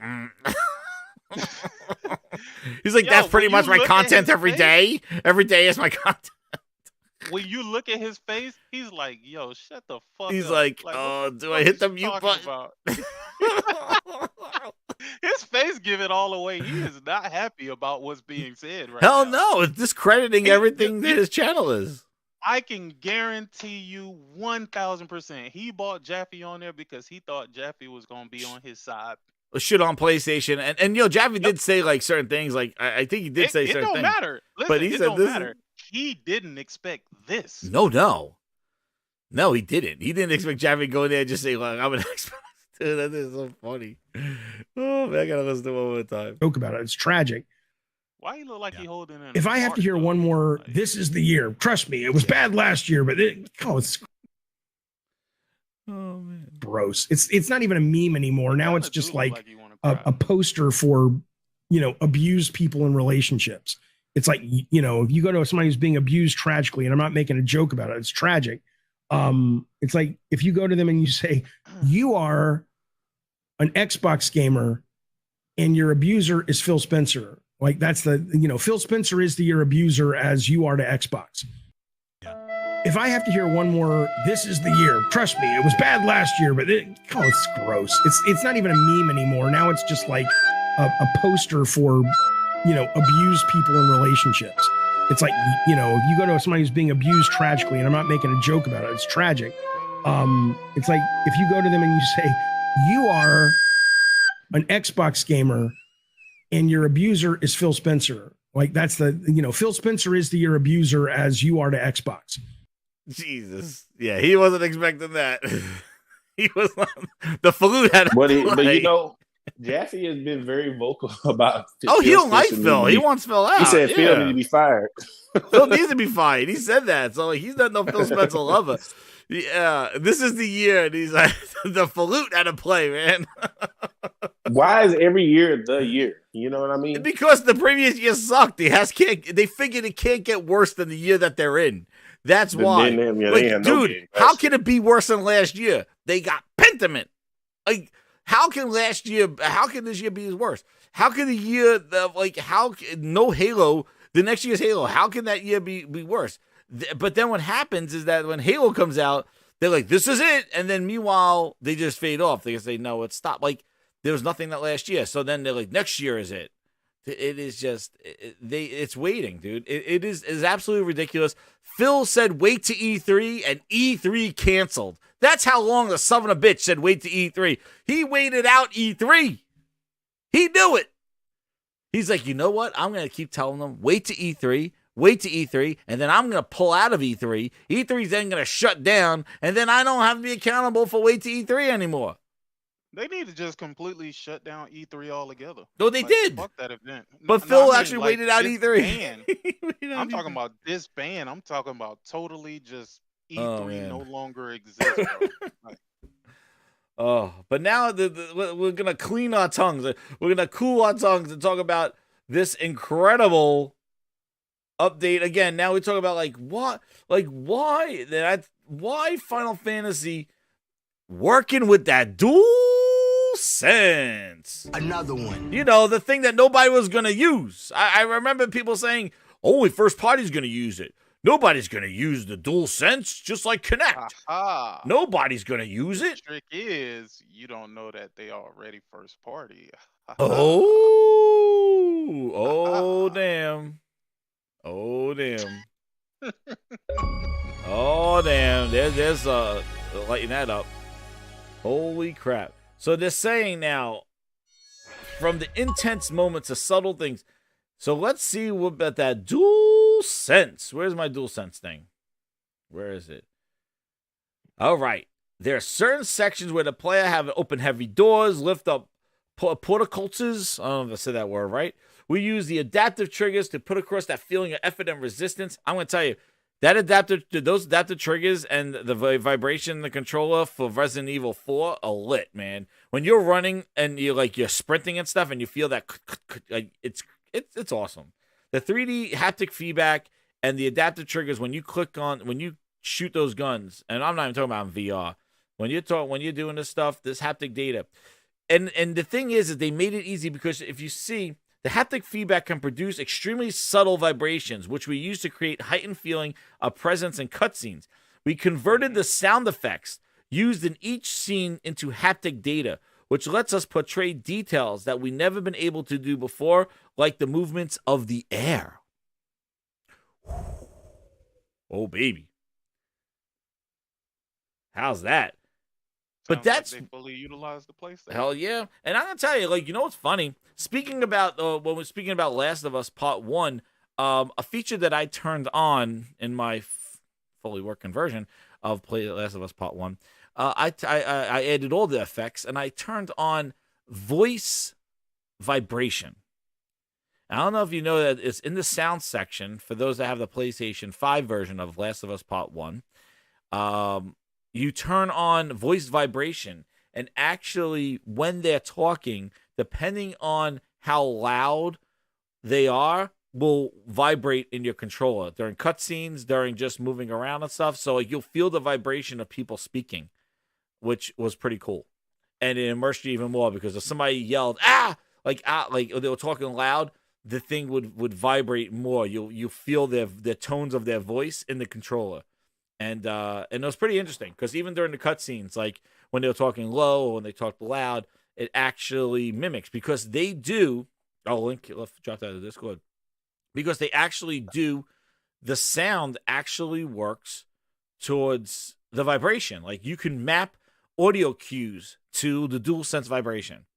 And that's what it's doing. And that's why I think it's, and you know what's interesting is like so many developers use this, and everybody falls flat in the face who said that nobody was going to use it because they only thought first party was going to use it. They thought it was a gimmick, and everybody's using it. And because they're using it as a feature to sell their games. See, the other camp doesn't realize that 90% of a lot of people in the world still want to sell games and make games for an updated system. They don't want to make Peepaw's Farm. They want to make games to sell. And having features such as the adaptive triggers and little quirks and things like that adds to the immersion, but adds to the reasoning why they chose this platform, why you should upgrade, why you should buy this game.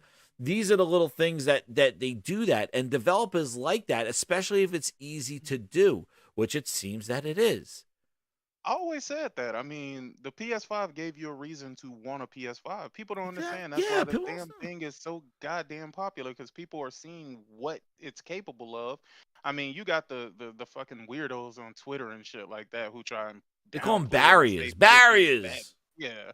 You know, buying a game is a barrier. It is what it is, man. Like again, wouldn't you love a collection of games like what you've seen on Game Pass? I mean, goddamn, that's just such a great variety. Like, I would love for Xbox to curate the games that I get to fucking play, because I'm too cheap to fucking buy games, so I can only get what they give me. Like, come on, dog. Like, would you really want that for yourself? Like, I wouldn't want that. Like, the thing is, I don't even care about like the PlayStation Plus games like that. Yeah, You know exactly. what I'm saying? They're Like, just nice to have, but it's I'm not okay, betting my right? soul on that thing. Yeah, it's okay to have it, but I don't want PlayStation to curate the way I fucking play games, dude. Like, Exactly. offer me something. If I feel like it's good enough for me to buy, I'll fucking buy it. Like, you know what I'm saying? Like, I give games a try all the time. Like, I'm not scared to go in there and spend some money. Dude, if I end up not liking the game, all right, cool. But if I end up liking the game, now I got a new developer that I can look forward to getting games from. Like, that's just what it is. Yeah, and no one Like, else. Yeah. no, and like when it comes to like even places like Devolver Digital, right? Like a lot of people don't realize that the games that they make, they're like indie games, but they are some of the most creative games that you can fucking play, man. Like, real talk. Yeah, and you know what else too? It's like when you were saying about now I forget what I was gonna say, because I'll bring it up with the what you were saying. I forgot what were you saying about the right before the Devolver Digital thing. Now I drew a blank. I don't want PlayStation curating the games that I play. Yeah, like I don't need them to tell me to go play this. Yeah, no, so I'm gonna go play what the hell I want to play. Exactly. And the other thing is that if you say, well, wait a second, try and buy, rather than this whole, because people try to make like, well, Game Pass is great because you get to try it, and then, you know, if you like it, you're not going to buy it. If it's in the service, you're not going to go say, well, hey, it's right here, but I'm going to go spend $60 right now and buy it because I love it so much. No, you're going to play it while it's in the service. You're not going to go, like, that'd be kind of silly. It's like you're paying for the service, you're getting the game, and then you're going to say, no, I got to buy this game for $60. That's not the way it works. If you're hyped for the game, you probably will buy it before you play it in Game Pass, or exactly, like a Starfield. You're so hyped for Starfield, if it shows great, you're just gonna buy it. You're not gonna say I want to be tied to a subscription to play it. But the other way around, How's this other way around where I'm a game I'm not sure of. I'm gonna play it in Game Pass, but then I'm gonna be like, oh, I'm gonna buy it. It's not like it's leaving in 2 days. It's there for like a while or so. Like, I'm just gonna play it while it's in the service. I'm not gonna pay $60 or get 10% off $6 to buy it. So that model really it doesn't work, right? Remember Phil said it increases sales. It doesn't, because it increases people experiencing the game because all they got to do is click on it. But it doesn't increase. It's not going to increase people buying it, even for indie games. Like, you're not gonna, if you're subscribed and you got this indie game like Hi-Fi Rush, like, people are not gonna be like, oh my god, I'm buying Hi-Fi Rush. Went to like a 7-hour game and you could pretty much beat it in the service. Like, but here is it's not gonna happen. That doesn't really work that way. Here's a fact that nobody can debate when it comes to Game Pass and services like Game Pass. You have so much bullshit at your fingertips that you don't really have a lot of reason to spend much time in anything. That too. You don't have that financial investment in those games. Yeah, it's like, okay, I turn this game on. Normally, if you buy a game, you'll give it a bit of time before you say, you know what, fuck this. But if you start playing the game on Game Pass, you're like, oh, well, I ain't play for this shit. And yeah, just delete it. And you have you're just gonna delete it. And I always said you'll have a lower threshold of what bothers you when you subscribe. You got the game through a service than if you paid for it. If you paid $60 for it, you're gonna be more tolerable of like, all right, well, they kind of the voice sucks, or I don't really like this trope, but I'm gonna play through it because I bought it. But if you are subscribed to it and you're playing it, you're like, oh man, that person looked the wrong way. They look janky. I'm not playing this anymore. Delete. Your tolerability is much lower because you didn't financially pay for it. You're not invested in it going, well, you know what? I'll power through it. Usually, and that's what happens when you spend money on something. And the other thing is like, nobody's talking about this try to buy. The whole trial system that PlayStation Plus has, where you could play a game for an hour or two and then buy it on sale or try it out and see if you like it, and it's the full game. It is not a specific demo. It is actually the game itself, 2-hour trial of the game to see if you like it and then buy. That is a better implementation because it doesn't sacrifice the willingness of you to buy a product if you like it. Whereas saying in Game Pass, you're not going to do that. Secondly, it's the full game. So your progress comes over, everything is the same. So, and you're playing not a demo of it, which is pretty interesting, is that we're a year in. And if you remember that trial period that they try to do, our good friend Dustin, who was just owned by David Jaffe, basically tried to hype up the Project Morecraft, which was another project that Microsoft had that Sarah Bond had last year. And he tried to poo-poo on the game trials from Sony, going, they're making you pay for demos. Bad Sony. Again, in the search for W's, all they get are L's. Because Project Morecraft, which was a service that Microsoft was doing, Sarah Bond and Booty announced it last year at GDC. We have yet to see it this year, where Microsoft will pay developers to make demos to put on Xbox to play, and depending on how that does, maybe offer them to go into Game Pass. But they're going to they're going to pay developers to make demos or slices of games for you to play, and then it may go in Game Pass, depending on it. It's like a try to buy for the developer, not for you. You get the sacrificial kind of just paying a goddamn curated demo that Microsoft paid for you to try out. So who the hell knows? But that's because developers maybe are not enticed to just drop their game in Game Pass. Maybe they want to see, and she's like, you'll help develop it. So basically, they're paying them to make early access demos for the gamer. That was Project Morecraft.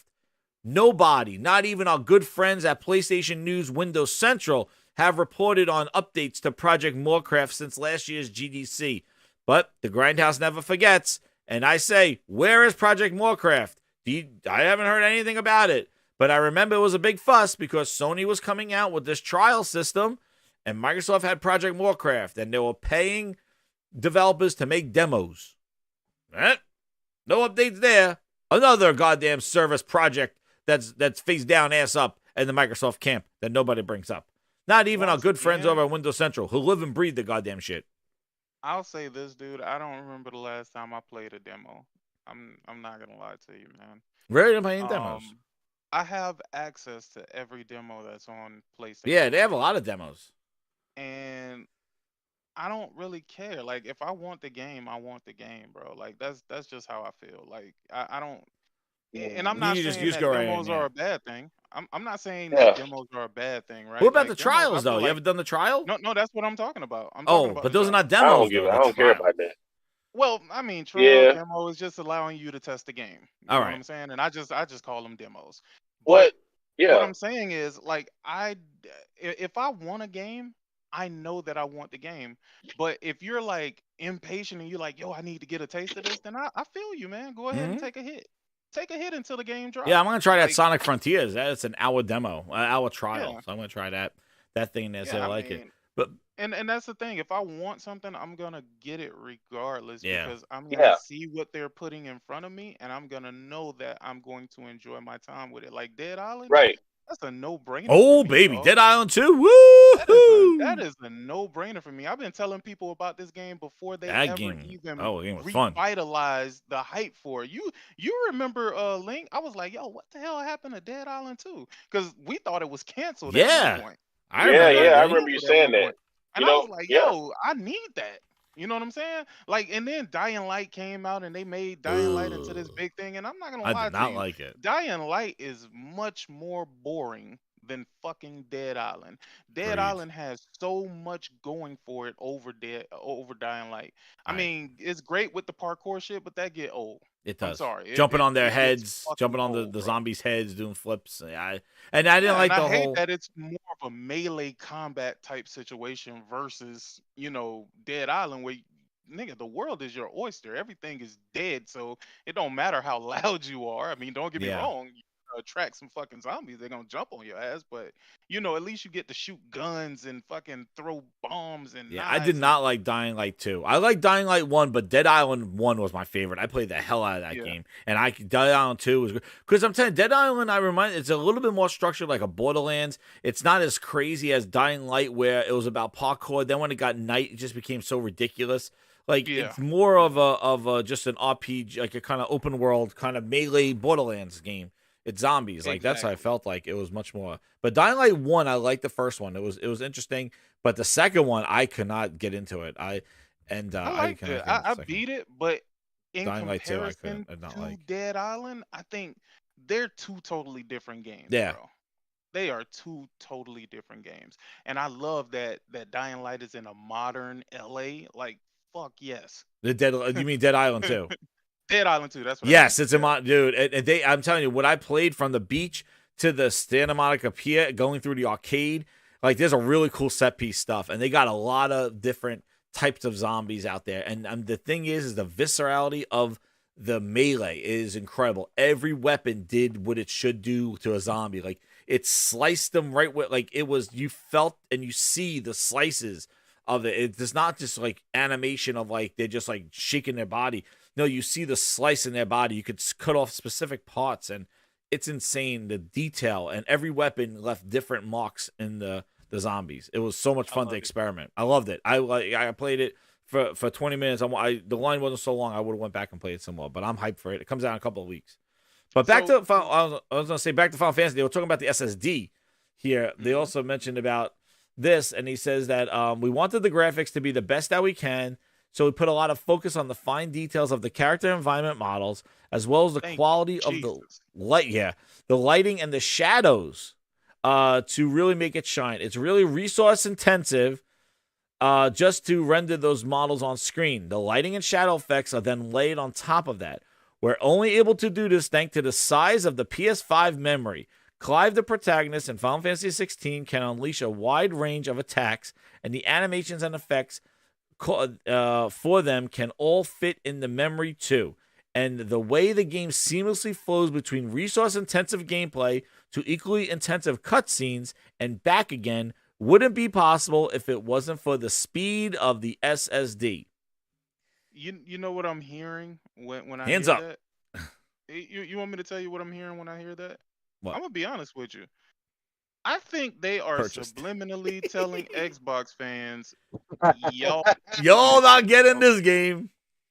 They're telling them this right now. If you see how they're putting emphasis Yo, on that's what they're telling them. specifics of what the PlayStation can do, yeah, I think that's a wrap. But then again, I also think that Square Enix is already bought and paid for. Yeah, man. You know what I'm They saying? sound definitely like some fluffers. Like listen, you know what? You know what? I read an article. Speaking of this game, I read an article where I can't remember the website, but they were saying Xbox has a Square Enix problem, right? Yes, and I they saw were that basically article, saying yeah. that they were basically saying that currently in 2023, Xbox has 0 Square Enix games announced for their platform, and it's been like 10 games or something that Square Enix is supposed to be coming out with this year or whatever, and not a single one of them are coming to Xbox. Now, you know, and they were just saying that even if you look at other Japanese devs that are making Japanese games, Japanese RPGs, they're just skipping the Xbox platform completely. What could it be that's got these developers just saying fuck X? Not saying fuck them, but like just not even bothering putting their game. They are in video games to make money. Nobody went to school saying, yo, I hope people just engage with my game. No, they want people to actually spend money and buy their game. They want people to pay for their hard work. And when you condition your fans to not want to pay for anything, that makes it a real bad environment when you're trying to fight for scraps in this goddamn service. So instead of us putting all of this fucking time and wasted on people who not gonna even really fucking play our game anyway, we'll just skip them. And I mean, goddamn, we got PC, we got Steam Deck, we got Switch, we got, you know. Yeah, they got other places to many put it different where it'll be options. successful. Yeah. Exactly. And nobody has a problem with paying for games except for Xbox gamers. And that's in addition to the sales of it. It is not selling it's not beating out PlayStation. Like, I think there would be maybe a different tone if it was like beating PlayStation 2-1 and it was selling like crazy. The problem is not only do they're not seeing game sales on there, but the console is not selling very, very fast. They're very big. Their install base is pretty small. And the thing, they're not doing it. And I said, I was at PAX. There was not a lot of games. Like, see, this is the thing. If they're not bought by Sony, they're bought by Sony. But this is not self-proclaimed hype stuff. The only people that you hear about velocity architecture, vapor chambers, is the people that work for Xbox. The guy, Chris Charla, the guy who works for Xbox at ID, is like, Game Pass is great for indies. Dude, you work for friggin' Xbox. You work for their indies. What are you going to say? You say Game Pass sucks, they're gonna torch your ass outside. It's like Chris Charla of Xbox ID says Game Pass it does great for the indies. No shit. Yes, he works for them. Listen, like who else is gonna say that? It's all self-proclaimed trash.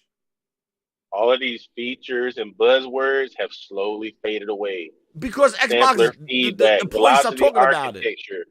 VRR, all this shit, man. VR is what was it? Smart delivery. They didn't Smart even delivery, vapor chambers, the Hovis method is gone. Because you know what? None of that stuff mattered. Because if you don't have games, none of that shit matters. Let me tell you, when it comes to that smart delivery bullshit or whatever, I'm gonna be honest with you, man. I never really cared about smart delivery because I like the fact that when I buy a PlayStation game, I get the PS4 you get two version games and the PS5 version. Facts. I don't want you to automatically select which game. Exactly. You select what you want. Are you fucking crazy? Yeah. That's why I listen to these fucking goofballs and I'm like, yeah, well, Xbox has smart delivery. Yeah, Xbox chooses the game you get to get. Exactly. While at the same time, we get both the PS4 and the PS5 game. So if we wanted to beat the game on PS5 and then go and get the whole fucking trophy list again on PS4, we can. I'm gonna tell y'all right now. I thought that I was gonna do that though, and I'm not gonna lie to you. I went back to go play Wolong on PS4 and oh hell no. Absolutely It don't run. It don't run good.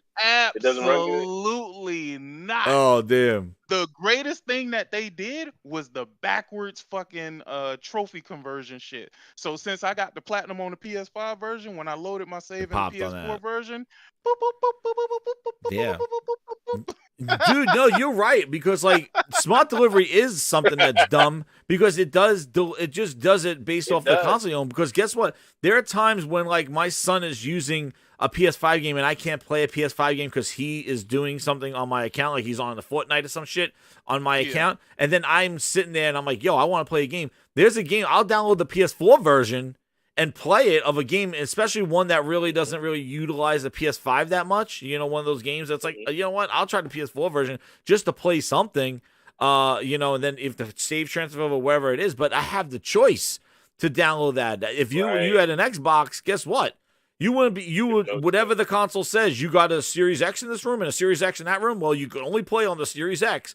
Why would you want to play on the PS4 version? And why not? You're getting both versions and you could select them. Like it actually, actually, I think at first it was a little rough with the way the PlayStation is, but now I think since they put the names next to them and stuff like that, it's a lot easier to tell.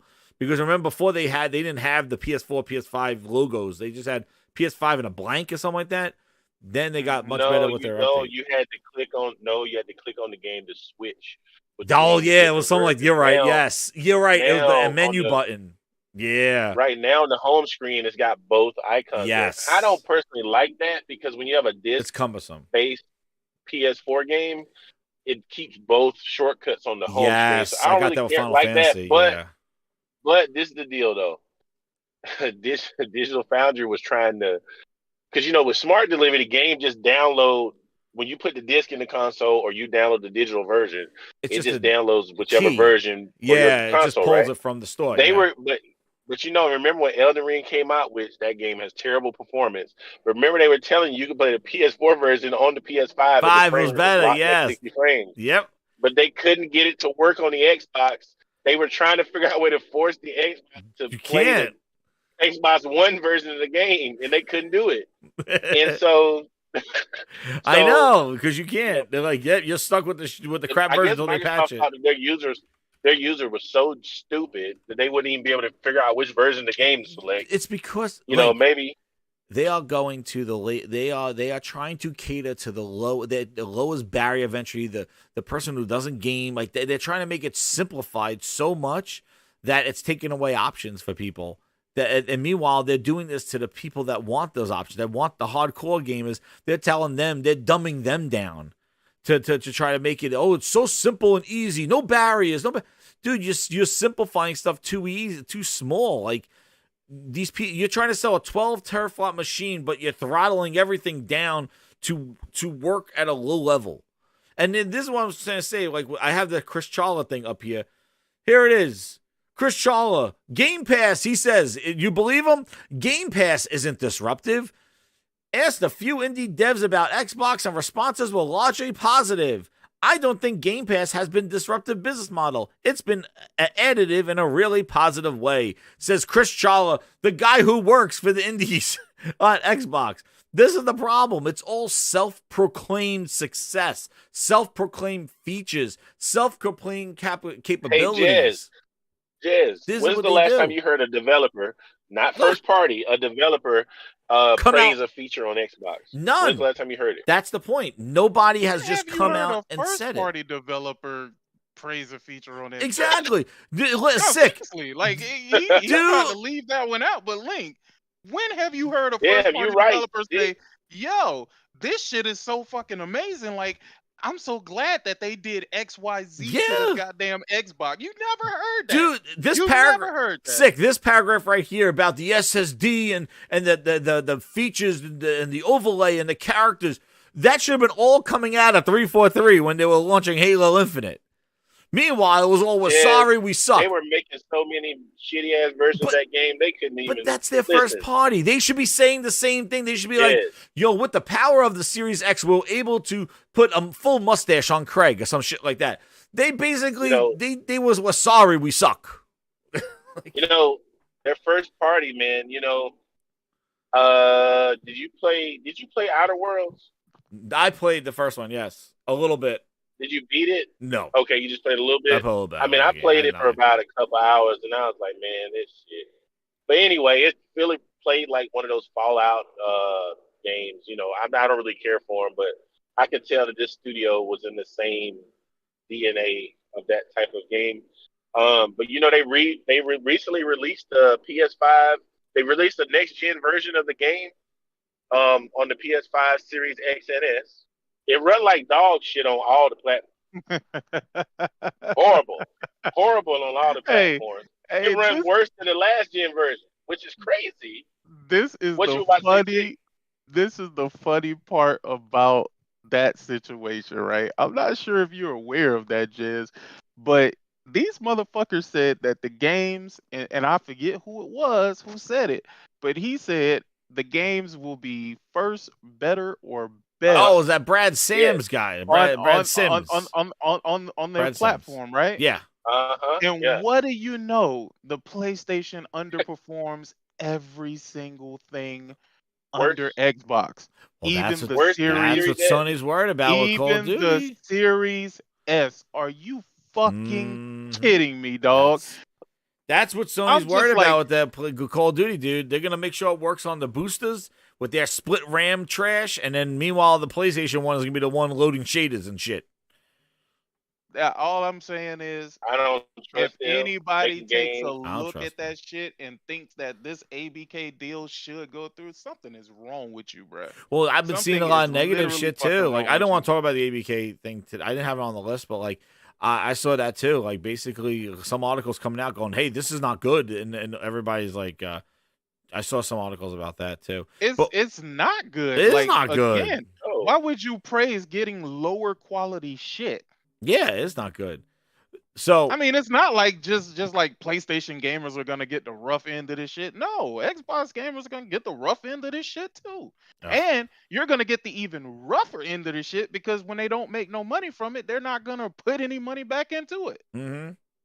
That's why y'all been stuck with that shitty ass fucking Halo game where niggas is just trying to play it to just to play it, bro. Like, let's give it a chance. Google's like, fuck out of here. That ABK shit. That's for another day. Yo, I want to draw these two topics here. The link with the showcase of the PS5 and that unannounced hardware. So when do you think this showcase is going to happen with the PS5? Let me ask you something, Jez. Mm-hmm. You heard the same shit last year, but it was coming from that Geronimo guy. Yep. That's where they got it from? Is that where they got this shit from? And ask, no, this shit came from Jeff Grubb. But ask yourself this. No. Ask yourself this. They speculate and speculate and speculate, and when it never comes to fruition, they said, oh, well, we got some bad information. Bad insiders. No, you didn't get bad information. You had no information. Yeah. Like you really think do y'all really think, as quiet as Sony is being, they just being really loose with random people about their plans on what they're gonna fucking do? Are you kidding me? Yeah, right. They're gonna tell Jeff Grubb that. Yeah, hey Grubb, we'll have a showcase. Somebody just stopped. Like, yo, I was walking through the hallway and I heard an executive say, you know what I'm saying? Like, what? Oh, they go like, you know what I heard? What I'm hearing is that there's gonna be a showcase. What I'm hearing, we're hearing from who? Bullshit. You know what? The only person that was really leaking pretty accurate information was that damn snitch, and they got his snitch ass guy. out of here. Yep. So, yeah. Oh no, they definitely found out who the fuck they got. he was. They got that nigga went the snitch quiet. got stitches. That He's gone, dude. He went super quiet. Like, I don't even see other people. Stitches, dude. I don't see other people retweeting his shit. Dude, but I'm just saying, they were we like, play this. Scoop We them do up. this dance every fucking year. We do this dance every fucking year. The showcase is coming. And no one's sick. It's so funny is that they're like, the showcase is coming. It's like they are cringing in their seats that Starfield comes out before a showcase comes out, because they know as soon as Sony shows a showcase, everything that Microsoft done is gonna be even more irrelevant. Like Sony, like I remember, you're right. We've been through this before. Remember when Sony was like, quiet and stuff with the PS5, and they're afraid, they're this and that. And then even the year after, then they showed Spider-Man and Wolverine, and that just blew the lid off of everything Microsoft showed at their goddamn showcase, at their show.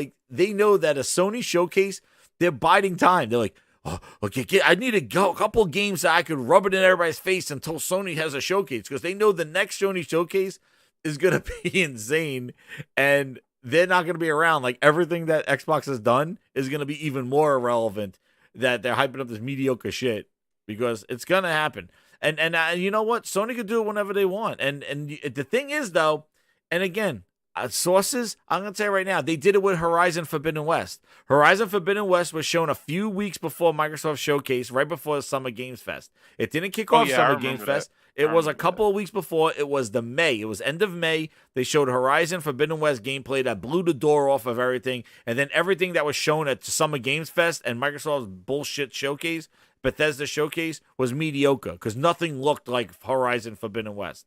That's what Sony did with Horizon. They did it a week before. So my sources tell me, I've been hearing, they'll probably do the same thing. So there you go. Sources my ass. Now there's certain Xbox people are speculating that Hellblade's coming out this year. That shit ain't not coming out this year. First I of don't all, believe it. let me tell you something, man. I don't think it's coming out this year. Let me tell you something. The only people truly excited for Hellblade 2 to come out is the people who supported the game the first time on previously. PlayStation. Like me, I played it on PlayStation. I loved it. I'm buying it. Come on, you're gonna have these idiots say, "Oh yeah, I'm gonna play the game," but then you look at their completion rates, and that shit is gonna be terrible. Yeah, it's gonna be they terrible. never played it on Xbox because they were attacking the game, calling it a walking simulator when it came out on PlayStation. Exactly, in 2017.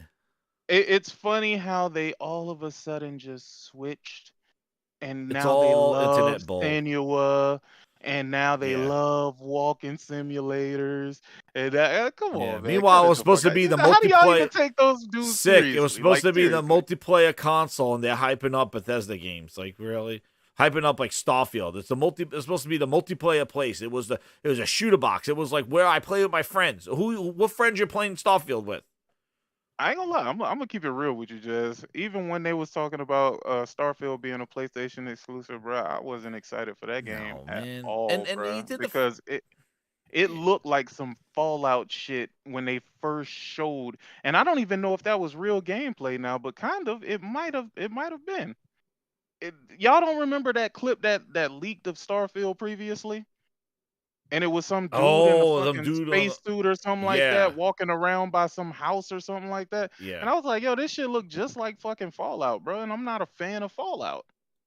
And I'm like, that's why now when I look at it, bro, I don't jump on the bandwagon for none of this shit. Like Hellblade 2, I'm definitely playing Hellblade 2. Oh yeah, I'm buying Hellblade 2. I'm getting that game. I'm definitely playing that game. That's right.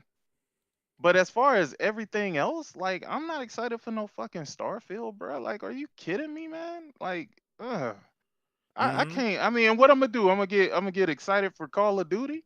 Yeah, if this deal go through, anyway. all of a sudden I'm gonna be like a Call of Duty head. Fuck out of here, dog. No way. And now the other thing is, before we get to the last thing, so this Tom Henderson doubling down on this hardware shit. He's like, for those asking, there's new Sony hardware I alluded to in yesterday's stream, hasn't been reported on yet, and it's not an April Fool's. So he's saying that this Sony unannounced hardware is it's not the Slim. This guy is going balls deep on this goddamn Slim and all the Sony hardware that is coming. I really don't know what they're trying to do. I don't know. Like he says here that he goes, speaking during a recent stream, Mr. Henderson says there's also another piece of Sony hardware that will be released before the PS5 Pro. This dude's already making the whole goddamn time. The Pro, I'm likely to talk about very soon. There's more hardware coming from Sony than what has been reported on. Well, let me ask you a question. Tom Henderson. Mr. Henderson. Who is the other person that reported on it? Wasn't it? It was somebody else, or it was just Tom? No, it's him. He's been going around with the Pro and the Slim and the diskless drive, and now he's saying there's more hardware coming, and now people are thinking that it's the Vita. It's a handheld. have you ever thought to yourself, by any sort, like, these dudes are way more interested in what PlayStation got going on than the Xbox that they love to defend. Dude, I don't know. You never noticed that? You never realized that? They not talking about no new hardware, as we all know new hardware is coming for the Xbox, but they not talking about no new hardware coming out for the Xbox. It's a They series not of talking consoles. about any games or anything that they excited for. They not excited for no showcase from fucking Xbox and Bethesda. They not excited for that shit, but they are definitely excited for what Sony is not showing. But Sony like already dropped like what would I think this might be like what the hell? Like I'm wondering, like this. I just wondering what it's not. I don't think it would be a mobile system. It Well, couldn't. think about this. Why would they do a whole new ecosystem? Because you got to get developers to make games for it. Why would they do that again? Here's the thing. In the mobile space, I'm gonna keep it a buck with you, bro. And I think Nintendo does a great job for whoever likes fucking Nintendo. Yeah. But my God, we definitely need to. And you can't depend on the Steam Deck. All they can do is emulate shit on that. Nobody create games directly for this bullshit. No. PlayStation should definitely get back into the mobile market. I'm sorry. You I think? really, hell yeah. Hell yeah. I'm sorry. We need, because there's so much things that they can do in the mobile market, and that would bring forth some actual competition for the fucking Switch. Yeah. Well, For yeah. the fucking They want to Switch, compete man. with the Switch. Yeah, I But- mean, all of this, you can do this on a go shit. You know what I'm saying? That's all cool and well, but I would rather do that with a PlayStation device, and I would rather do that with somebody who I know takes hardware serious. Nintendo don't take hardware serious, bro.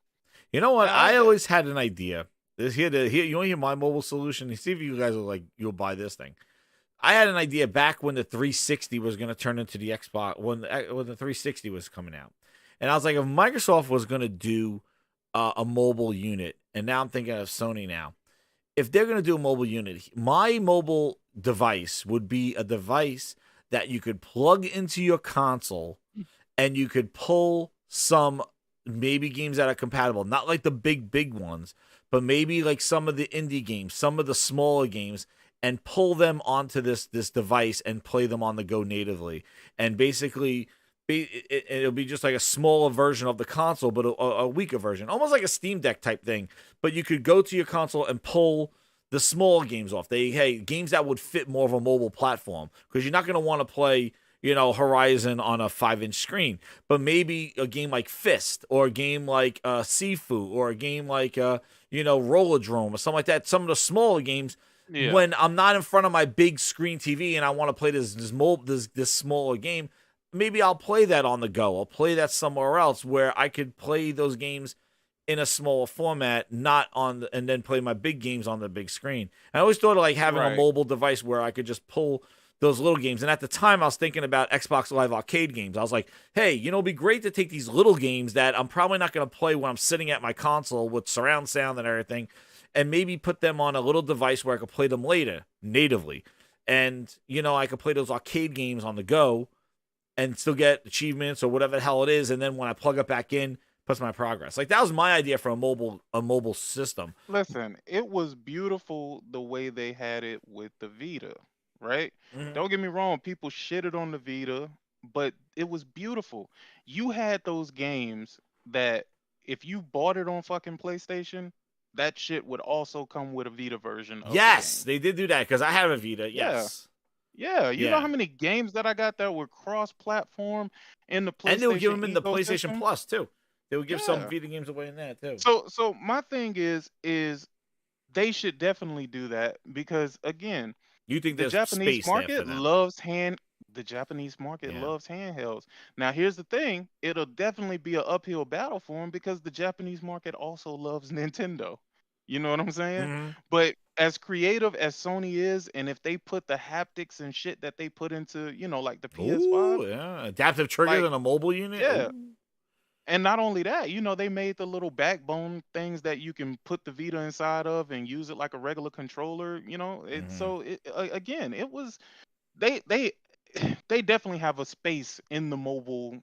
Well, they have a they could definitely fit into the mobile space, and a lot of the games that come out on fucking PlayStation could absolutely run on a mobile device. That's the point, yeah, because there are games that are definitely like you could say like, hey, this will be great on mobile. Tchia, exactly. Yeah, that would have been one of the games. That would have been like that's a perfect game to like to say, hey, let me play this on the go because I want to play either Resident Evil 4 while I'm here, and I'll play Tchia on the go or somewhere else. But yeah, like just something to like take those games and put them there.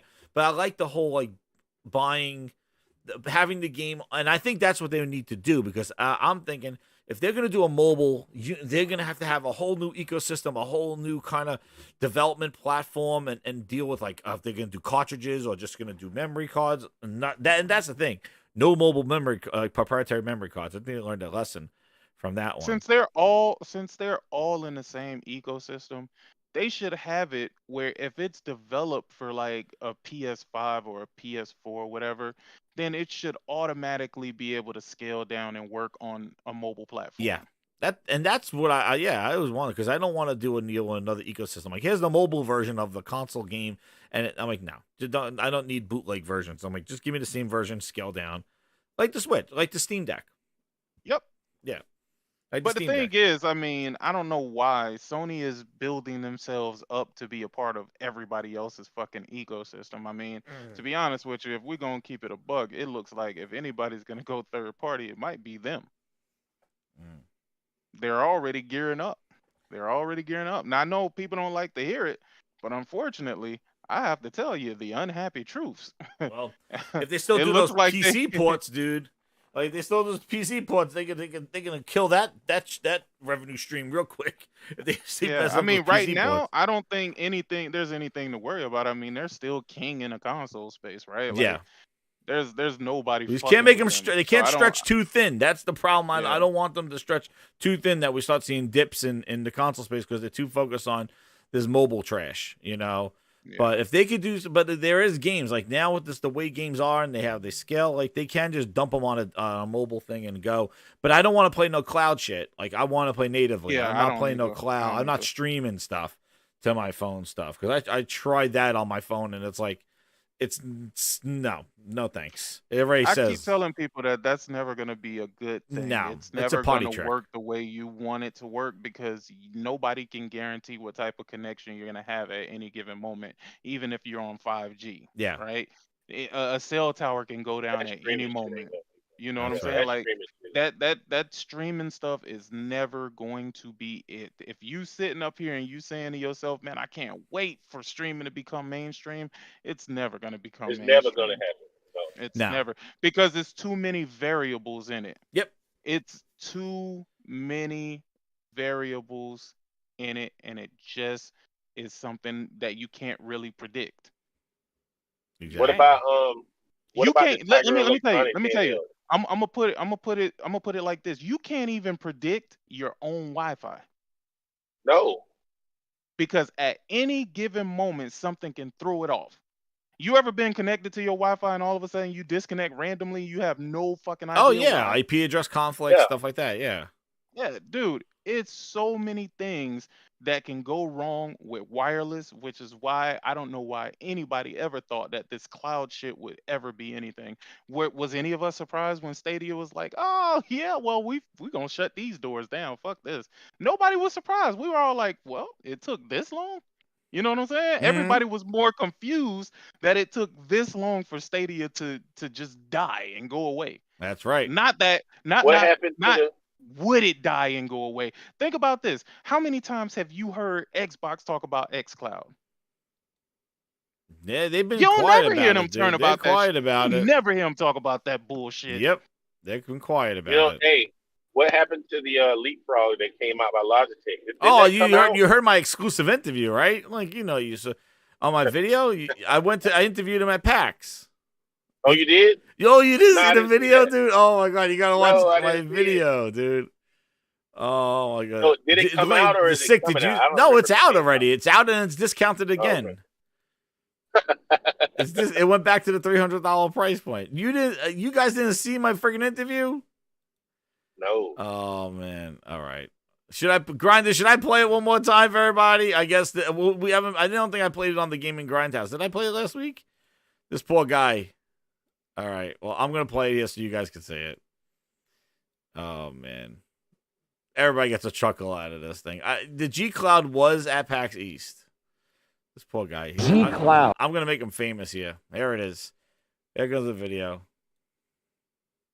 You guys brought it up. I'm playing the G-Cloud. Hit that like button. He called it a leapfrog. There it is. Grindhouse exclusive interview. Happy birthday. Birthday exclusive interview. You know the thing that Phil brought over to our good friend Kojima? Let's look at the line for the G-Cloud device. You ready, Grinders? I'm going to be a little subtle here. Here's the line for G-Cloud.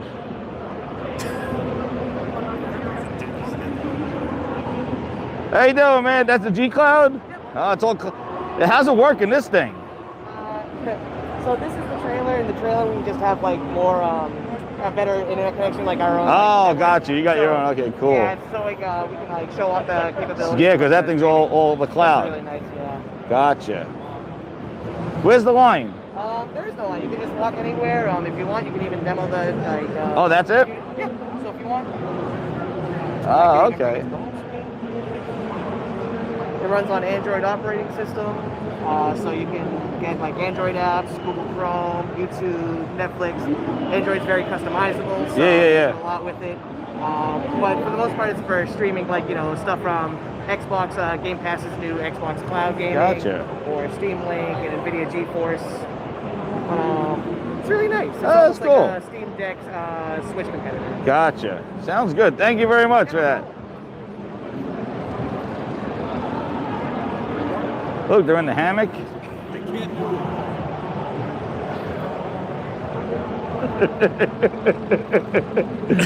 Oh, Grinders, who brings you this good stuff? Who brings you this stuff, man? There's the line. That poor guy doing his job. At least somebody's doing their job. Lincoln and sick of watching it. Well, we're gonna come to the final thing. I want to go to the grind. No one was interested in it. No one was interested. Dude, I checked it out all week. I buy one. I didn't play one, dude. He even asked. He wasn't even that enthused. He wouldn't even let me touch it. He just said, "Hey, you want to try it?" Because I would have said, "Nah, no thanks. That thing's trash." I was like, "That thing's trash." I was like, "Where's the line?" The guy was just standing there with like we were in the middle of the convention center. People just walking by him. He's just standing there with his G-Cloud thing. Nobody wants to play that thing. And then I was like, well, wait a second. The internet sucks here. How the hell are you demonstrating G-Cloud? Apparently, they got a 5G Wi-Fi thing in the trailer where they got goddamn strip you down to your skivvies or something like that. I wasn't going to no trailer. Goddamn Phil Ness glory holes and shit. What the hell out of here? Third stall from the left in that Logitech G-Cloud trailer. I'm not going in that thing. He's like, come in my booth. I'm like, I'm not going to no booth.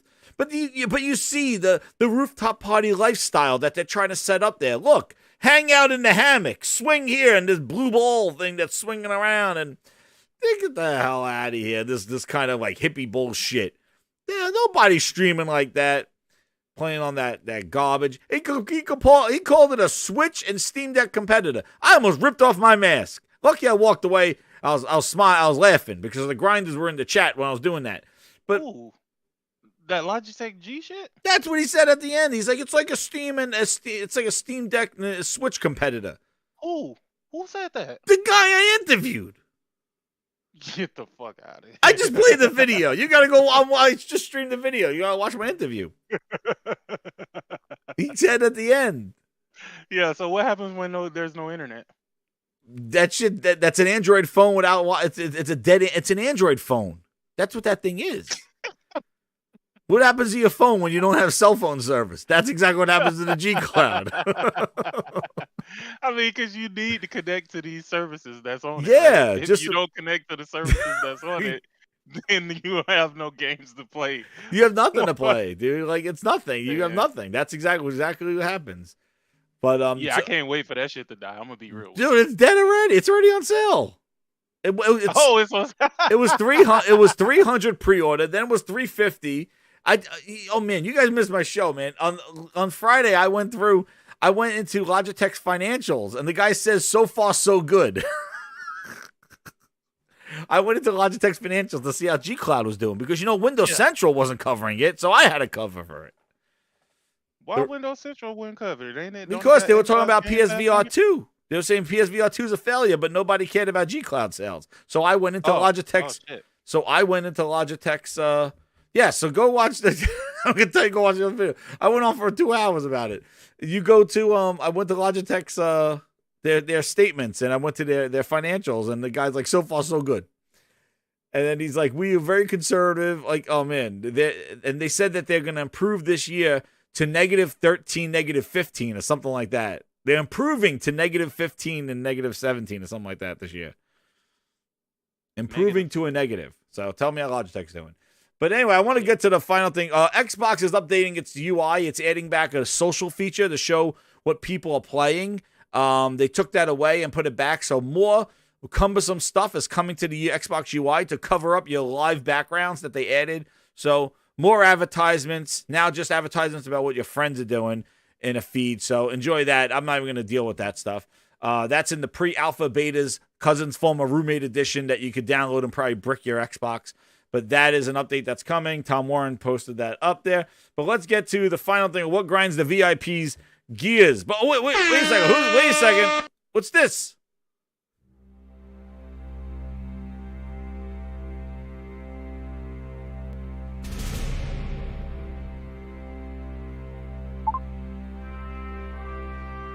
Hello.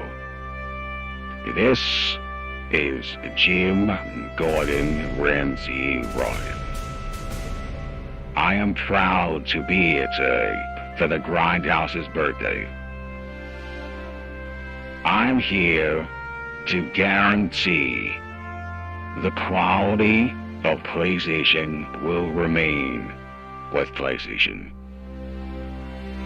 There are a lot of devices out there that want to experience the quality of PlayStation games. But they can't on it.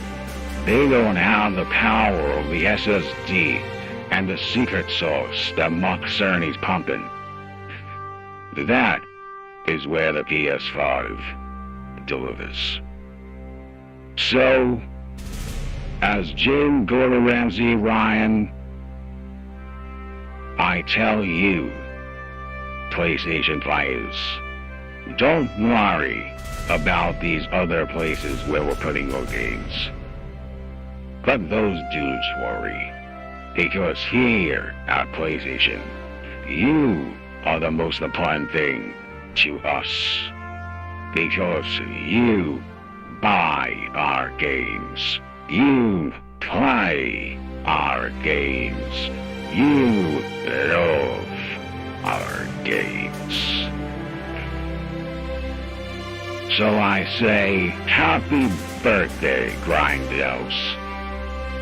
And once again, God bless the PSVR 2. God bless the SSD. And God bless the PS5.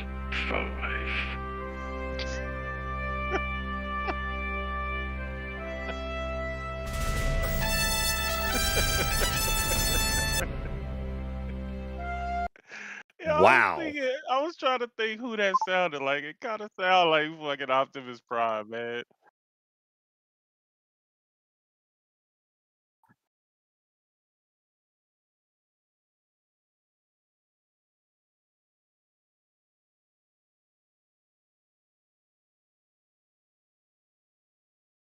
I was waiting for that dude to say, I am Locutus of Borg.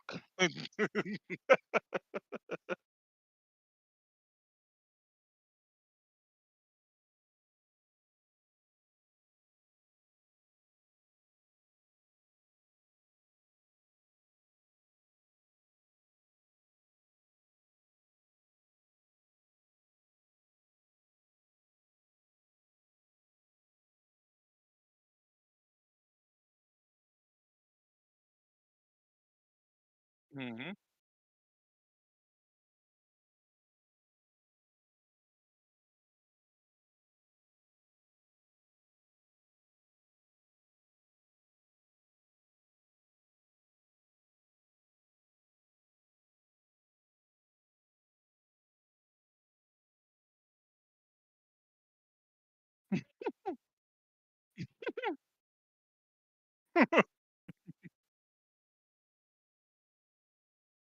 They're saying you're muted, Tess. They're saying you're muted. Jesus. There we go. I'm back. I'm back. I was unmuted. So anyway, I got muted by Phil. No, Jim Gordon Ramsay just took my breath away. That's what happened. It was such an inspirational speech from Saving Private Jim Ryan that I was speechless. But a sick hurt me. But yeah, so we're going through the VIP grinders here. And so we're reading Sam Ash's one. So let me read it again. Sam Ash did what grinds the VIP gears. These are for the VIPs.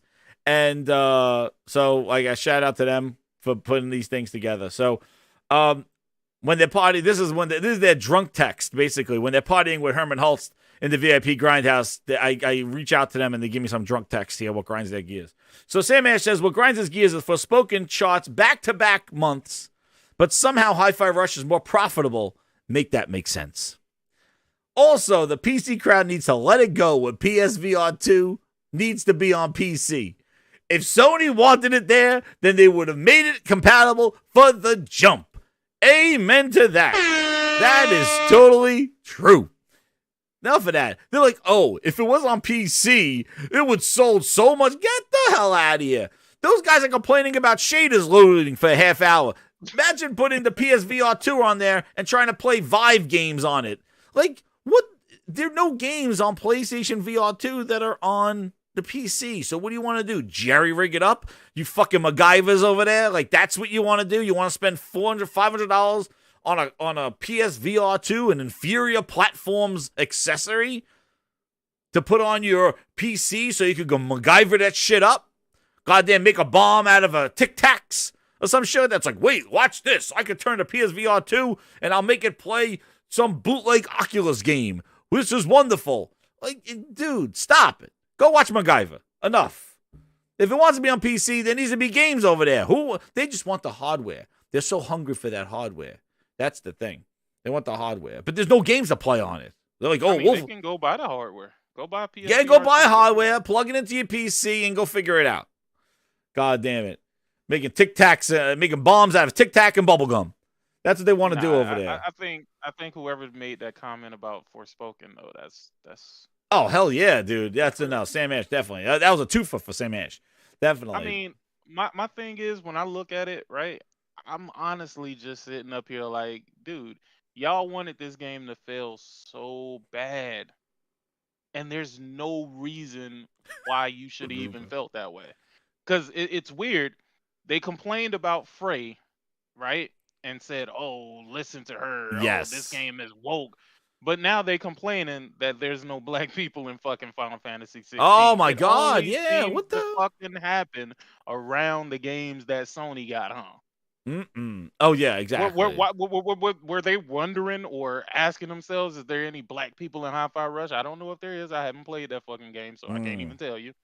But were people making? I mean, goddamn, are you mad that there's no Samoan people in fucking Fallout? Like, I mean, in Elder Scrolls, like, are you mad that there's no Samoan people? Like, come on, man. Anything to try to anything to try. That Forspoken was not only was it like, and I liked Forspoken, but it was not even that it was just an exclusive game. It got a couple of the bad. They had some bad stuff with it, and they just ran it into the ground, and that was the thing with it. And actually, it's going to be one of those games that I'm excited for the DLC for it, and it's going to be one of those games that when it comes around to whenever it is, people will be, hey, this game is not as bad as what it was. The hell are we talking about? Like, it's not no 6.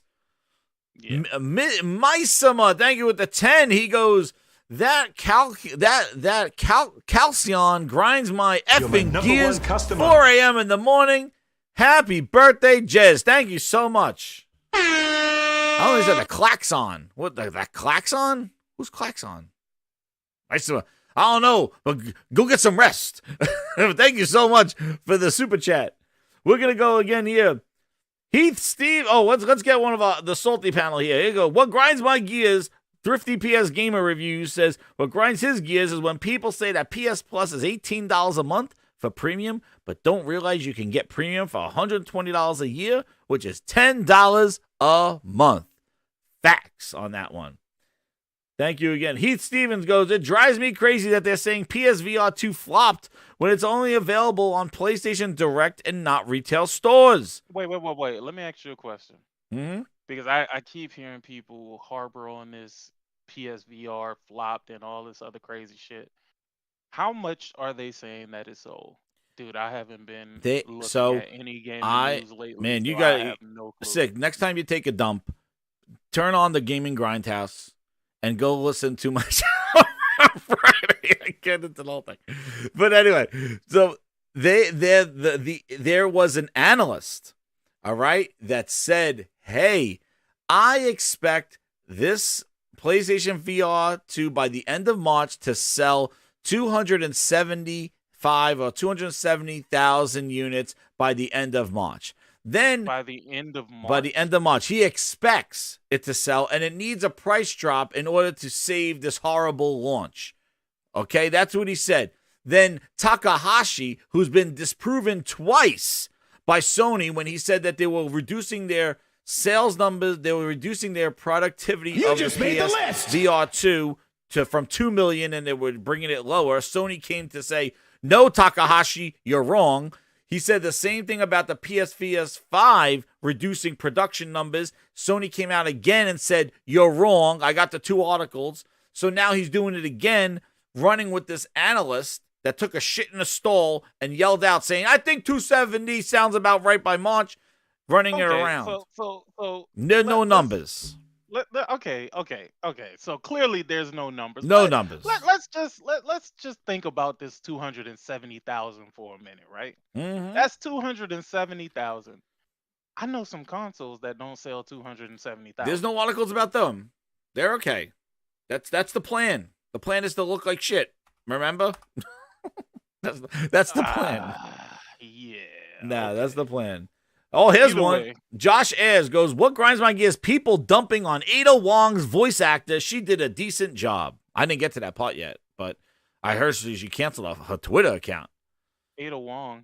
The voice actor for Ada Wong. They went after her. Resident Evil? Yes. When after her for what? They said that she sounded That horrible. game got like glowing reviews and shit. They said that she was horrible. I don't know if it was they said that she wasn't good. People were going after the voice actor, and she canceled her she shut down her Twitter account. I don't know why. Man, I swear these people ain't got no RP Gaming, thank you. Happy birthday, Jazz Master Grinder, member for 3 months. I don't know why it says it, but thank you for being a VIP member and shouting out in the VIP Grindhouse. Let's see. JC goes, the bullshit with PSVR 2 needs a pay cut. Not selling up to Sony standards. We haven't even know. Exactly. People jumped the gun on that thing. See, King Thresh says, shed shit fake gamers. That's what he said. And then RP Gaming says he could get an invite to the Grindhouse. Okay, I'll get you in there for that one. And I think one more. Let's see. We got one more here. Geo Knows goes, happy birthday, Godfather. He goes, this didn't grind my gears. It actually made my week watching the video of Destin interviewing Jaffe and seeing Destin's face. Well, I hope I made your day by doing that. With that. Wait, so they were mad because she played in the show? No, I think the way she acted, the voice. I don't know. I didn't hear her yet. Anybody in the chat? No, I don't know. I still don't get. Zero says she sounded bad. Resident Evil 2 Ada is better. The OG voice actor is even better. So Zero says that she was bad. Was she like phoning it in? Was she just bad accent? Like, She sound bad. Resident Evil 2 Ada is better, and the OG voice actor is even better. For some people who don't really put any investment into these games, well, y'all got some high ass standards. Dude, man. For These some are of the people shit you're that going y'all after. be talking about. I mean, don't get me wrong. You want the highest of quality when you spend your money on shit, but this type of stuff is just ridiculous. It don't even make no sense. I mean, I'm trying to kind of rationalize why they would be mad at this woman, but it makes absolutely no fucking sense. It makes no goddamn sense. Capcom was happy with the job that she did. But you as a fan think that you should dictate who should fucking play with Ada Wong? Really? I don't know. There's the voice actors. And then the final one is B Carter is legit. He says the most perturbed thing is the sales don't matter crowd now saying sales do matter. Same for Metacritic. It matters till it doesn't. I just saw PlayStation win Publisher of the Year, something that mattered 2 years ago, and all the hate and fake insiders, and it's a flop. Exactly. Man, people need to stop entertaining Metacritic. Metacritic, but Publisher of the Year, man, that was Xbox's thing. Meanwhile, there were games on that list that you couldn't even play on an Xbox, but they were happy about it. It's way too easy to manipulate Metacritic. That's why you can't take any of that shit serious. Like, you can't take it serious. I mean, god damn, like, you got critics that are actually bombing video games. Yes. Not just the users. Not just the fans. Critics bombing Metacritic, and Metacritic ain't doing a single fucking thing about it. So when they come out and tell you who's the Publisher of the Year, why would that even fucking matter to you?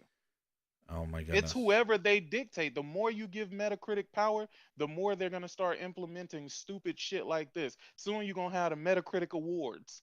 The Metacritic Awards. If that shit don't already that's the Keeleys. exist. That's the Keeleys. I mean, god damn, boy, y'all need to stop it, man. Oh man. I gotta go more towards the people who entertain it versus the fact that they're even doing it to begin with. Yeah.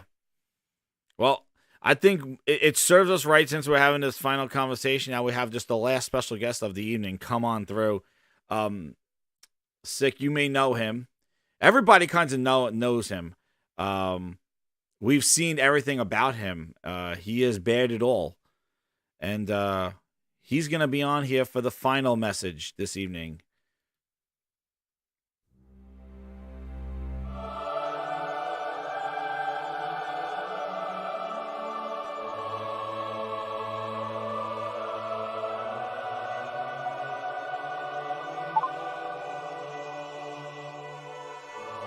Hello. This is Master Chief. I would not miss this for the world, because I know Jez is one of my biggest fans, and he was so disappointed in my latest game. So, I just wanted to come onto the gaming Grindhouse and tell you I'm sorry. Yes, Metacritic was a bunch of fluff. They gave my game an 86. It wasn't like that. Game was missing everything. That's why I left 343 and went back home. Back to Bungie. I was disgraced at Microsoft. They showed my ass. They made me bear it all for the sake of Phil Spencer and his stupid company. They said I need to strip down and show it all, just for some ratings on Paramount Plus.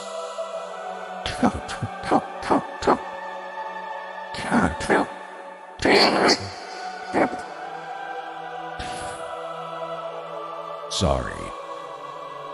One of those words got in my throat. But anyway, I'm here to apologize, but to say don't fail me. I know I'm the hero that you guys wanted. It was Microsoft. They ruined me. They ruined me. That I am enjoying Bungie right now. And 343 can kiss my ass. You wanna see it? Well, now you know where you can kiss it. Because I will never be disgraced again. And you can take your franchise and make sequels about goddamn Fernando. Make a game about my pilot, because I'm not coming back. I am done with you. And I'm back home with Bungie. So, I wish you a happy birthday. And you will see me again just not fully naked, because I've been disgraced and middle on somewhere where I'm respected and honored at Bungie. So keep your Activision, keep your Call of Duty bootleg, Joel, and leave me alone, cause you will never see my ass again. And the only ass you will see is me walking out of 343. Thank you, Grinders, and thank you, Gaming Grinders. Happy birthday, Chief. Out.